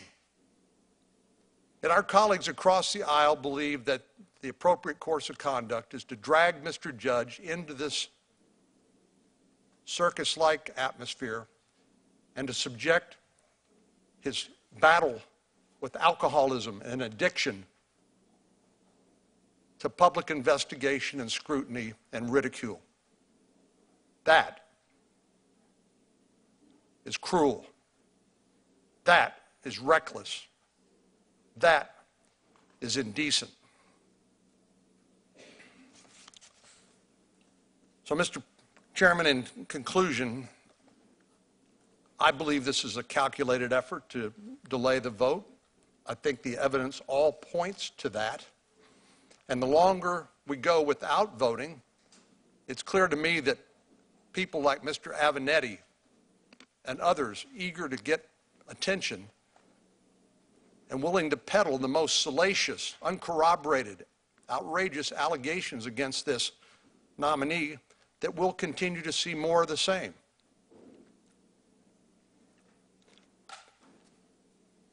It's well known that about 150 nominations are pending on the Senate calendar. If there's been one thing that's been the hallmark of our colleagues' conduct across the aisle during the time of the Trump administration, it's to obstruct, delay, and deny this administration the benefit of the nominees which they have sent to the Senate for advice and consent. That includes not only judges, but all aspects of the federal government. 150 nominations pending on the Senate calendar because even with uncontroversial nominees, they want to obstruct, delay, and deny this administration the benefit of the people they've chosen to help govern. So it strikes me as entirely consistent with what we have seen on this nomination. And I think it's disgraceful, as Senator Hatch said yesterday. I think the way Dr. Ford and Judge Kavanaugh have been treated is a scandal, and it is cruel, reckless, and indecent. Senator Whitehouse. Thank you, Chairman. I'll be fairly brief because I announced my intention to vote against Kavanaugh already.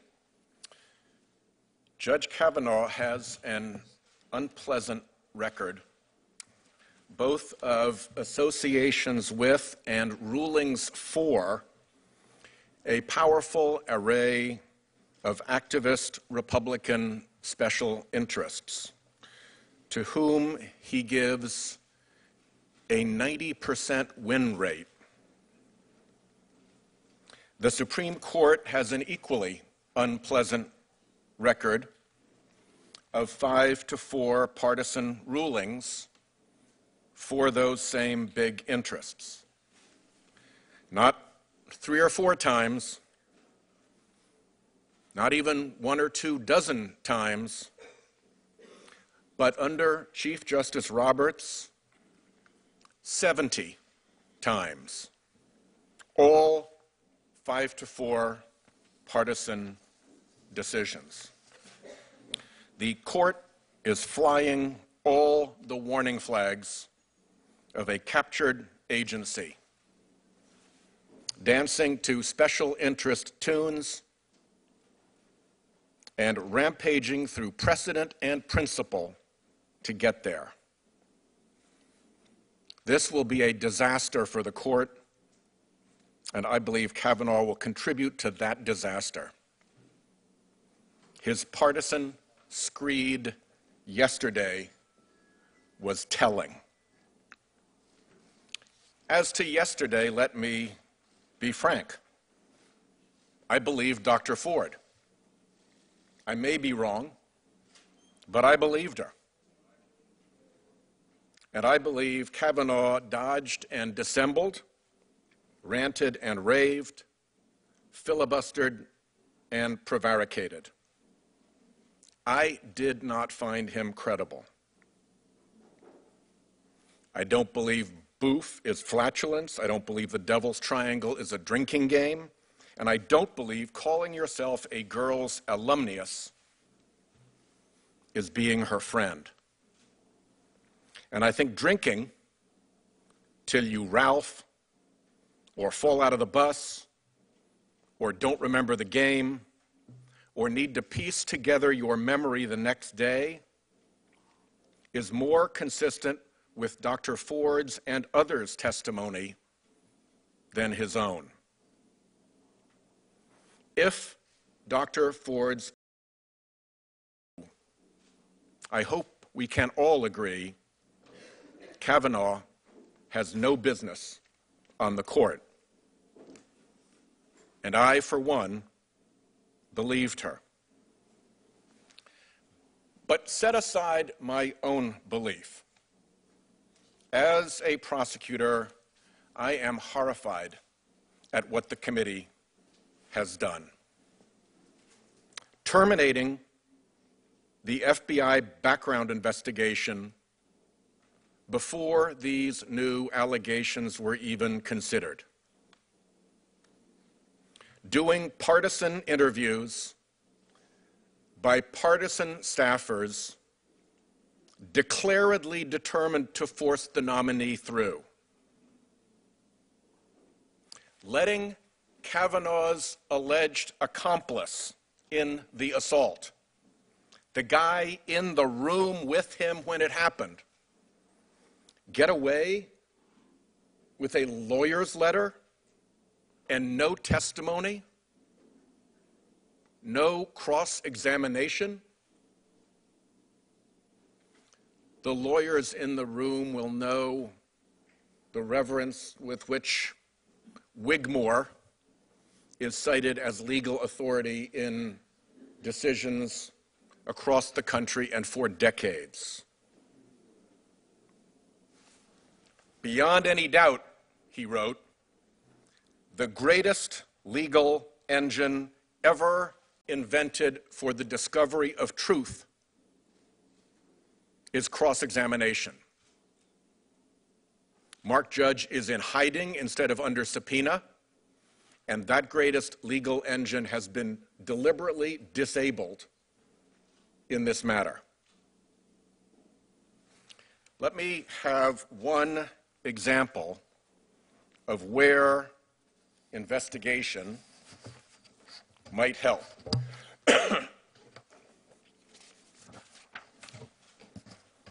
Here's Kavanaugh's calendar. Dr. Ford said that Kavanaugh and Judge and PJ and at least one other boy were all at a house. Well, we know Bart Kavanaugh was there because it's his schedule. And here's Judge, and here's PJ. Here are all those three named boys and others at a house together, just as she said. She said Kavanaugh and Judge were drunk and that she had a beer. Skis is brewskis, beer. They were drinking, just as she said. Now, I will concede that the two girls aren't mentioned. But spot me this. If you had just sexually assaulted one of the two girls, would you add the girls' names to your calendar? I doubt it. This may be powerful corroborating evidence that the assault happened, that it happened that day, and that it happened in that place. But with no FBI investigation, we can't tell. That's how you get out of Lindsay's batter's box. You investigate.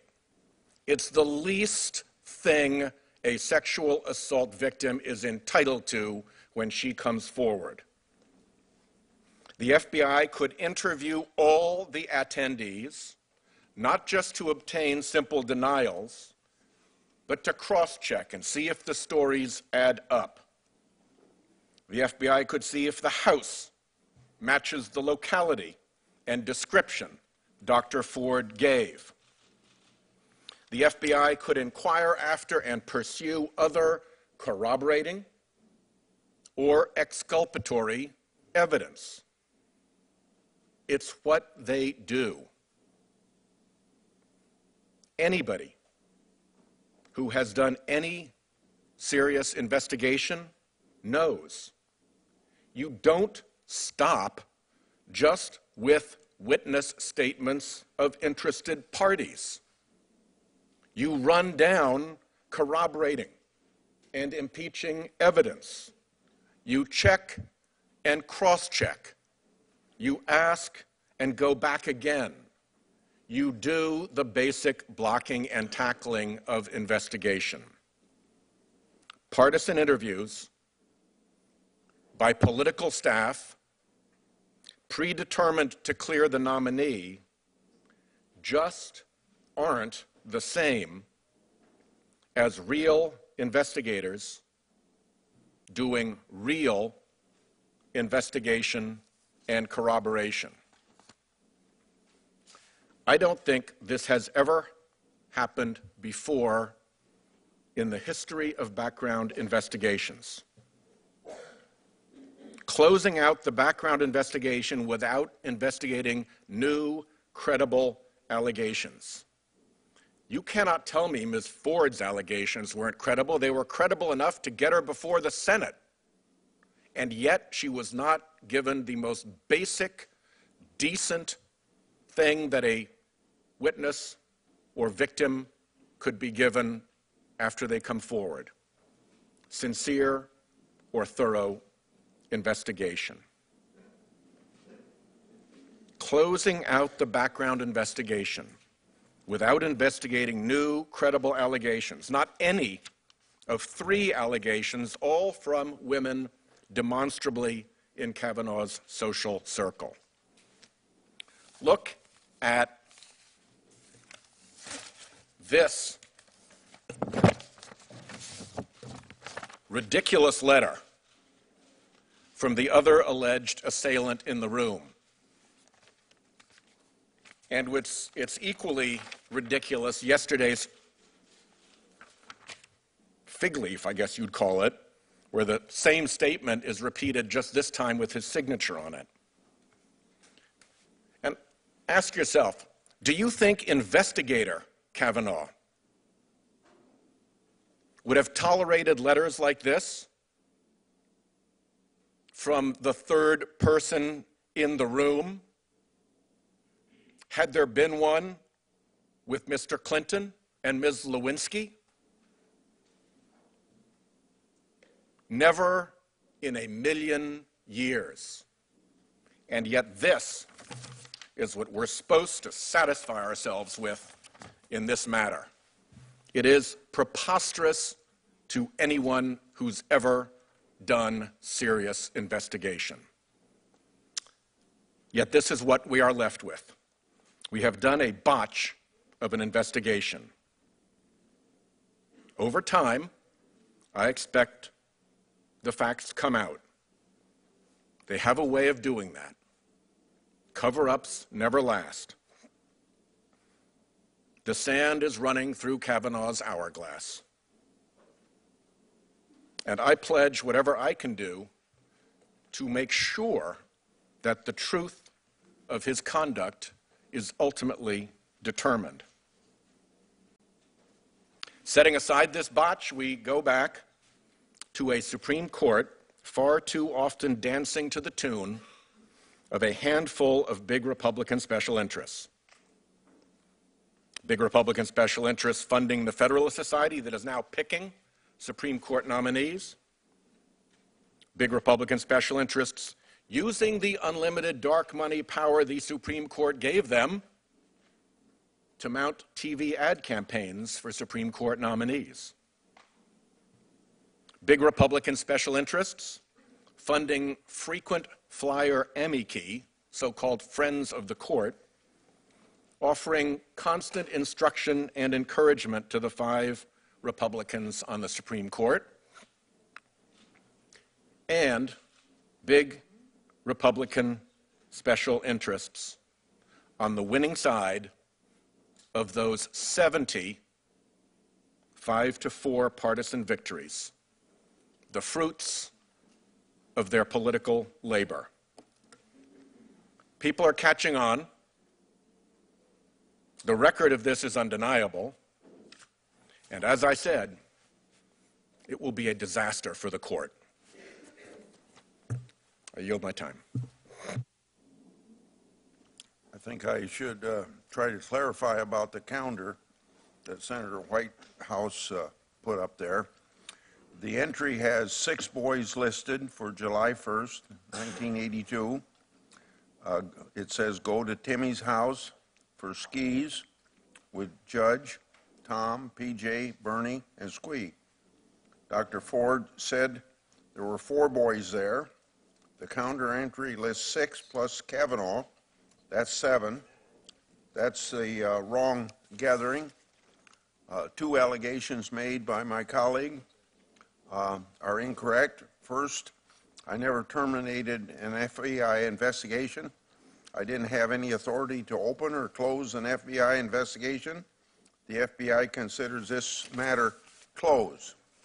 If my colleagues were worried about the partisanship of the investigation, the Democrats could have joined us at every step of the way. However, we all know they declined to participate. Second, we did receive a letter signed by Mark Judge himself under penalty of felony. I read it previously this morning. Senator Lee. Thank you, Mr. Chairman. There's been a lot of talk about the need for an FBI investigation.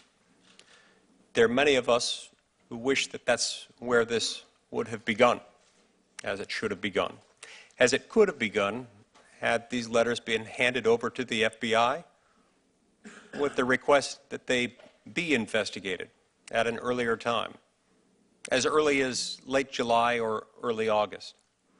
Well, let's talk for a minute about what would have happened had that occurred. Well, they would have gone to Dr. Ford, and they would have interviewed her, and they would have prepared a report outlining Dr. Ford's allegations. That report would have reflected more or less what we heard yesterday, probably a more distilled version of that, similar to what we saw in her written statements before she appeared before this committee. They would have gone to Judge Kavanaugh. They would have interviewed Judge Kavanaugh. And Judge Kavanaugh would have told us then, as he told us yesterday, that no such event ever occurred, that he never did this to any woman, not in high school, not in college, not before, not after. They would have gone to the other alleged eyewitnesses to this event, including Mark Judge, Patrick Smith, and Leland Kaiser. They would have taken statements from each of them, and those statements would have indicated, as they have each indicated in written statements submitted to this committee, that they recall no such event ever occurring. And so we have investigated. I, too, wish it had been investigated by the FBI, and had it been investigated by the FBI at the outset, as it could have been, as it should have been, as it would have been when these letters were received, then this could have been handled in a much more dignified manner, in a manner much more respectful to Dr. Ford, in a manner much more respectful to Judge Kavanaugh, and respectful to both of their families, and indeed this entire process. Now, some have mentioned today that there was some emotion in the room yesterday. Yes, certainly. These are emotional circumstances. My heart goes out to both Dr. Ford and her family and Judge Kavanaugh and his family. They've both been through a lot. I don't blame either one of them for demonstrating some emotion, not for a moment. In the case of Dr. Ford, clearly she's been through something awful. In the case of Judge Kavanaugh, he in recent days has seen, in addition to this allegation, dragging his name into the public record, he's seen his name dragged through the mud on a lot of other things, including an allegation that he was involved in and, in effect, running a drug distribution and gang rape ring. Now ask yourself the question, if you or someone you love was alleged to have been involved in running something like that, might not you feel a little bit emotional as well? And might not that spill out into your testimony if you were called in front of this committee? Look, we have a job to do here today. Our job yesterday was to hear from Dr. Ford and to hear from Judge Kavanaugh. We've done that. Our job now is to vote. Today, we're going to do that. Thank you, Mr. Chairman. Thank you, Mr. Chairman. I said at the first day of the first hearing regarding Judge Kavanaugh that this is not normal. It might look normal. You have the nominee, you have the family behind them, you have all the cameras on, but it wasn't normal.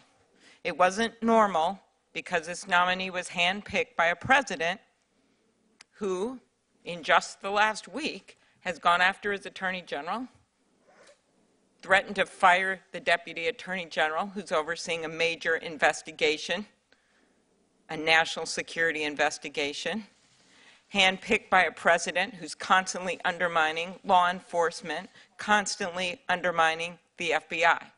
And yet, this president picked a nominee who has the most expansive view of executive power that we've seen. A president, a view of executive power that, according to his writings and even the case law, says, in his own words, in an opinion, that a president should be able to declare laws unconstitutional. In his own views in legal writings, that a president should be able to be immune from investigation while sitting in office, that we shouldn't have a special counsel statute, So that's where we start. That's the core here as we look at the constitutional issues that we're facing. The second reason this isn't normal is that we did not get the information we needed to make a decision. I come from a state that believes in process. In my old job for 8 years, I headed up the Hennepin County Attorney's Office. We handled, by the way, 12,000 juvenile cases every single year. So I saw cases just like the one we heard about yesterday. But in our role, I would always tell people if we had to let a case go, if we had to make a deal that people didn't like, our role was to be ministers of justice. It was to convict the guilty, but also protecting the innocent. And I don't think we protected the innocent very well yesterday, and I certainly don't think that we're doing it today. There was a lot of chest beating that went on yesterday on the other side. And it was pretty effective, I guess, if the goal was to distract the American public for what they had heard in the morning, to distract and deflect from the moving, powerful testimony we heard. And I don't want to hear about respecting Dr. Ford when we are not giving her the respect of having an investigation of the case that she made to us yesterday. It was a while ago that this happened, and there's other claims out there as well. But it's been my experience, as Senator Whitehouse just articulated, that if you don't go back and look at things and you don't look at corroborating evidence and you don't talk to the witnesses, you're never going to know what happened. I have proposed and talked to some of my colleagues, and I know others have as well, as a finite period for an FBI investigation, maybe a week. George H.W. Bush ordered that in the Anita Hill case, a 3-day investigation. That happened. Whether people like that outcome or not, it happened. That is not even happening here. We are not even giving Dr. Ford the respect of having that investigation. And that is wrong. That is not being ministers of justice. This was a woman with no political background who made an attempt to call the front office of her congresswoman. That's what she did. She did this before the nominee was even picked. She did it when the nominee was on a short list because she was concerned. That's what she did. So don't argue that she is part of some massive political strategy. Those aren't the facts. And yes, it's messy. The justice system is messy. Things come in at the last minute. It happens all the time. It happens before a trial. It happens before a hearing. And the question is not if it's messy. Senator Flake himself said yesterday, this is not a good process, but it's all we've got. The question is, what do you do when it happens, when you're in a position of power? What do you do when it happens? You may not like how this came in at the last minute. I would have liked to known about it earlier too, but I didn't. The question is, what do you do when it happens? And when it happens, you don't just put it under the rug. For so many years, this is what happened to claims like this. They were just swept under the rug. What happened in the House, no matter how bad it was, didn't belong in the courthouse. And that hurt women and that hurt children for a long, long time. But the times are changing now. We have someone who made a credible claim. The chairman even thanked her for her bravery. Well, where is the bravery in this room? This rush, when in fact we could have a finite period of time to interview a finite period of witnesses, someone who she alleges was in the very room where it happened. We are not able to even cross-examine them, ask them questions. We're not allowing the FBI to go in there and tell him to his face that you're going to get in criminal trouble if you don't answer these questions correctly. Instead, we get a letter behind the veil of a law firm. That's not the same thing. We have a polygraph expert. Yesterday, I put that polygraph exam on the record. People were bristling over there and said, well, we want to see the charts. Well, we would be happy to have the polygraph expert testify and explain how this was verified. And yes, as Judge Kavanaugh pointed out, this is not a test that is admissible in court. But guess what? We use it for job interviews. We use it for the FBI. We use it for the Defense Department. We use it for the CIA. And the nominee himself has even said that this is useful to use for those purposes in a case that he decided in 2016. Those are the kind of witnesses we could hear from if we had the opportunity, maybe 1 week, to do it. So I look at it this way. If we want to show Dr. Ford respect, we give her the respect of having her case heard and the evidence looked at. I look at it as, what are you hiding? What would it hurt? If Judge Kavanaugh is so sure that he has this corroborating evidence and what this calendar means and what these things mean, then what is he afraid of if we just spend 1 week looking at the evidence? What I have heard today just adds to this. When I heard this sanctimonious talk about some kind of a political strategy, well, I'll give you Exhibit A, Merrick Garland, who was delayed for nearly 10 months. You talk about a nominee getting off the floor when all we're asking for is 1 week for an investigation, and you kept Merrick Garland away from this committee for 10 months? That's not even a comparison. That was a strategy yesterday. And boy, was it a strategy. And I sure hope that some of the senators who have not yet made a decision, who are not on this committee, will look at the evidence and look at what happened and see it for the strategy that it was. I asked Dr. Ford yesterday about what she remembers from that night. And I also asked her what she couldn't forget. And here's what she said. The stairwell, the living room, the bedroom, the bed on the right side of the room, the bathroom in close proximity, the laughter, the uproarious laughter, the multiple attempts to escape, and the final ability to do so. We heard her talk about how she had a civic duty to bring this up. We heard her testify about how she had actually brought this up 6 years before to a counselor, about how her husband recalls her using the judge's name. In the rules of evidence, it says that statements made to a professional, to a medical professional, are considered to be credible. In cases, when you compare evidence, you look at people's, what their goals are. What would be their reasons to lie? And I look at, you have on one hand a judge who is a career-making moment to get on the United States Supreme Court. And by the way, no one is entitled to be on the United States Supreme Court. And then you have a woman who tried to keep this confidential, who came forward, sent a letter, tried to do what she could to keep her name out of the news, and finally, when the reporters showed up at her door, she came forward. I just see these as different. And when you look at the rules of evidence, when you look at credibility, the fact that she had mentioned this years before means a lot. But you could have doubters. I understand that. But when we don't have an investigation and we don't have things in writing to be able to look at the facts, where are we?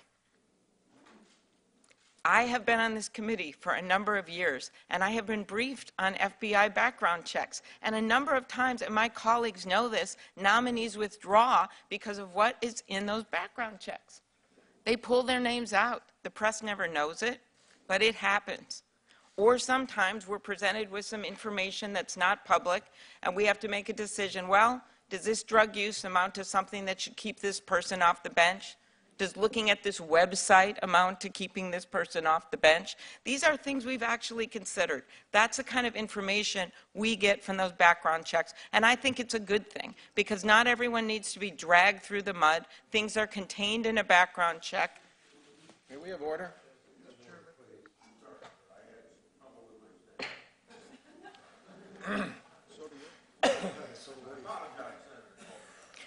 Those background checks are useful for us and they're useful for the American people. I, for one, don't want to live in an evidence-free zone. We need this information. I would submit to my friends across the aisle that this is not a he said, she said. This is a he said, they said. There are a number of people out there who have talked about the fact, including the nominee's roommate, that he is belligerent when he gets drunk. Yes, that was a long time ago. Maybe he doesn't do that anymore. And I know people in high school drink a lot and in college, but when I asked him about this to try to get to the facts, I'm not an FBI agent, but all I was trying to do was try to figure out, well, maybe he has partially memory loss when he gets that drunk, or maybe he blacks out. I don't know. I was trying to get that. What did I get in response? A question of if I black out. Did he apologize? He did, and I appreciated that. But the point is, if we could have the FBI, like we do with all background checks, interview these witnesses, we could get to the bottom of the facts. Judge Kavanaugh said on Fox News and yesterday that he wants a fair process. That's what he said he wants. And when I asked the judge why he wouldn't ask the president to have the FBI reopen the investigation yesterday, he didn't make that request. He didn't really answer that question. There are only a few people in America right now that can reopen that investigation. The one sitting across the room, because yes, Senator Grassley could have held off this vote until we had that investigation. Judge Kavanaugh could have easily said, Mr. President, for this to move forward, I want to at least clear my name, but mostly I want to have the American people know whether or not this is true or not. He could have done that. Why didn't he do it? Because they're afraid of what they'll find out. Yesterday, the American Bar Association, as Senator Durbin has just noted and read the letter, sent a letter urging the committee not to vote on Judge Kavanaugh's nomination until the FBI has conducted appropriate follow-up. The ABA said that it made that request because of its, quote, respect for the rule of law and due process under law. I'm just waiting until the staff is done talking over there.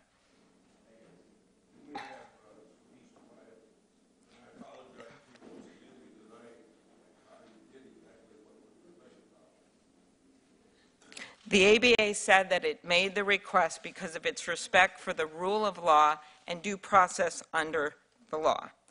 I chose to get on this committee. I didn't get on it right away because I'd done this work for 8 years before I got on here. I got on here 2 years after I got to the Senate because I decided I wanted to continue that work, to uphold the respect for the rule of law and due process under the law. But that's not what I saw yesterday. So if this committee isn't going to respect the law, and if we go to the floor and the same thing happens again, I would remind my colleagues that the Constitution does not say we, the ruling party. The Constitution says we, the people. And if the people of this country want to have a check and balance in the Supreme Court, a check and balance on this administration, if they want to have a fair process, they're the only ones left to pitch in here. They're the only ones left to have a say. Because right now, the way this process is run, we're not running it like we the people. It's being run like we the ruling party. I vote no. Senator Cruz, we hear about fair and open and thorough and everything that I just heard. We heard inference of a political strategy on this side of the aisle not to be fair and thorough. I have seared in the back of my mind something that was said soon after July the 9th that Senator Schumer said that tells me about a political strategy that is carried on here the way it has to delay and delay and delay and delay, because he said, I'm going to fight Judge Kavanaugh nomination with everything I've got. And it seems like that has happened over the last 90 days. Senator. Thank you, Mr. Chairman. We're living in a divided time. This country is divided right down the middle. There is an enormous amount of anger. There's rage. There's hatred. We see demonstrators screaming at each other, reflecting that rage, reflecting that anger. And I know there are a great many Americans who wish we could and believe we can get back to an environment where we treat each other with civility and decency.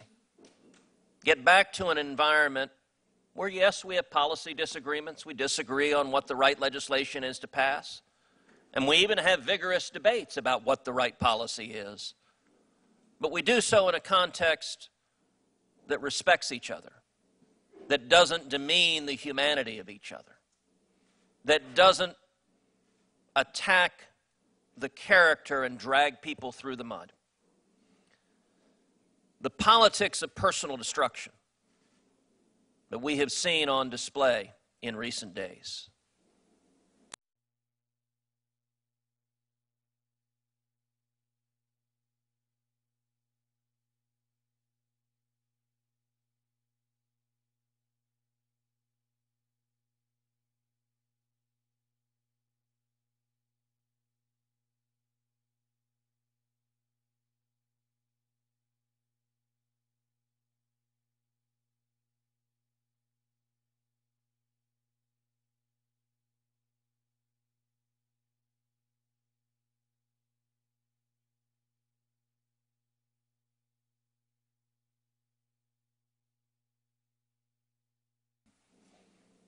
Against her wishes and dragged through the mud was a hurtful thing to do. It was a wrong thing to do. And Judge Kavanaugh, he too has been dragged through the mud for the last 2 weeks in a way that has no precedent.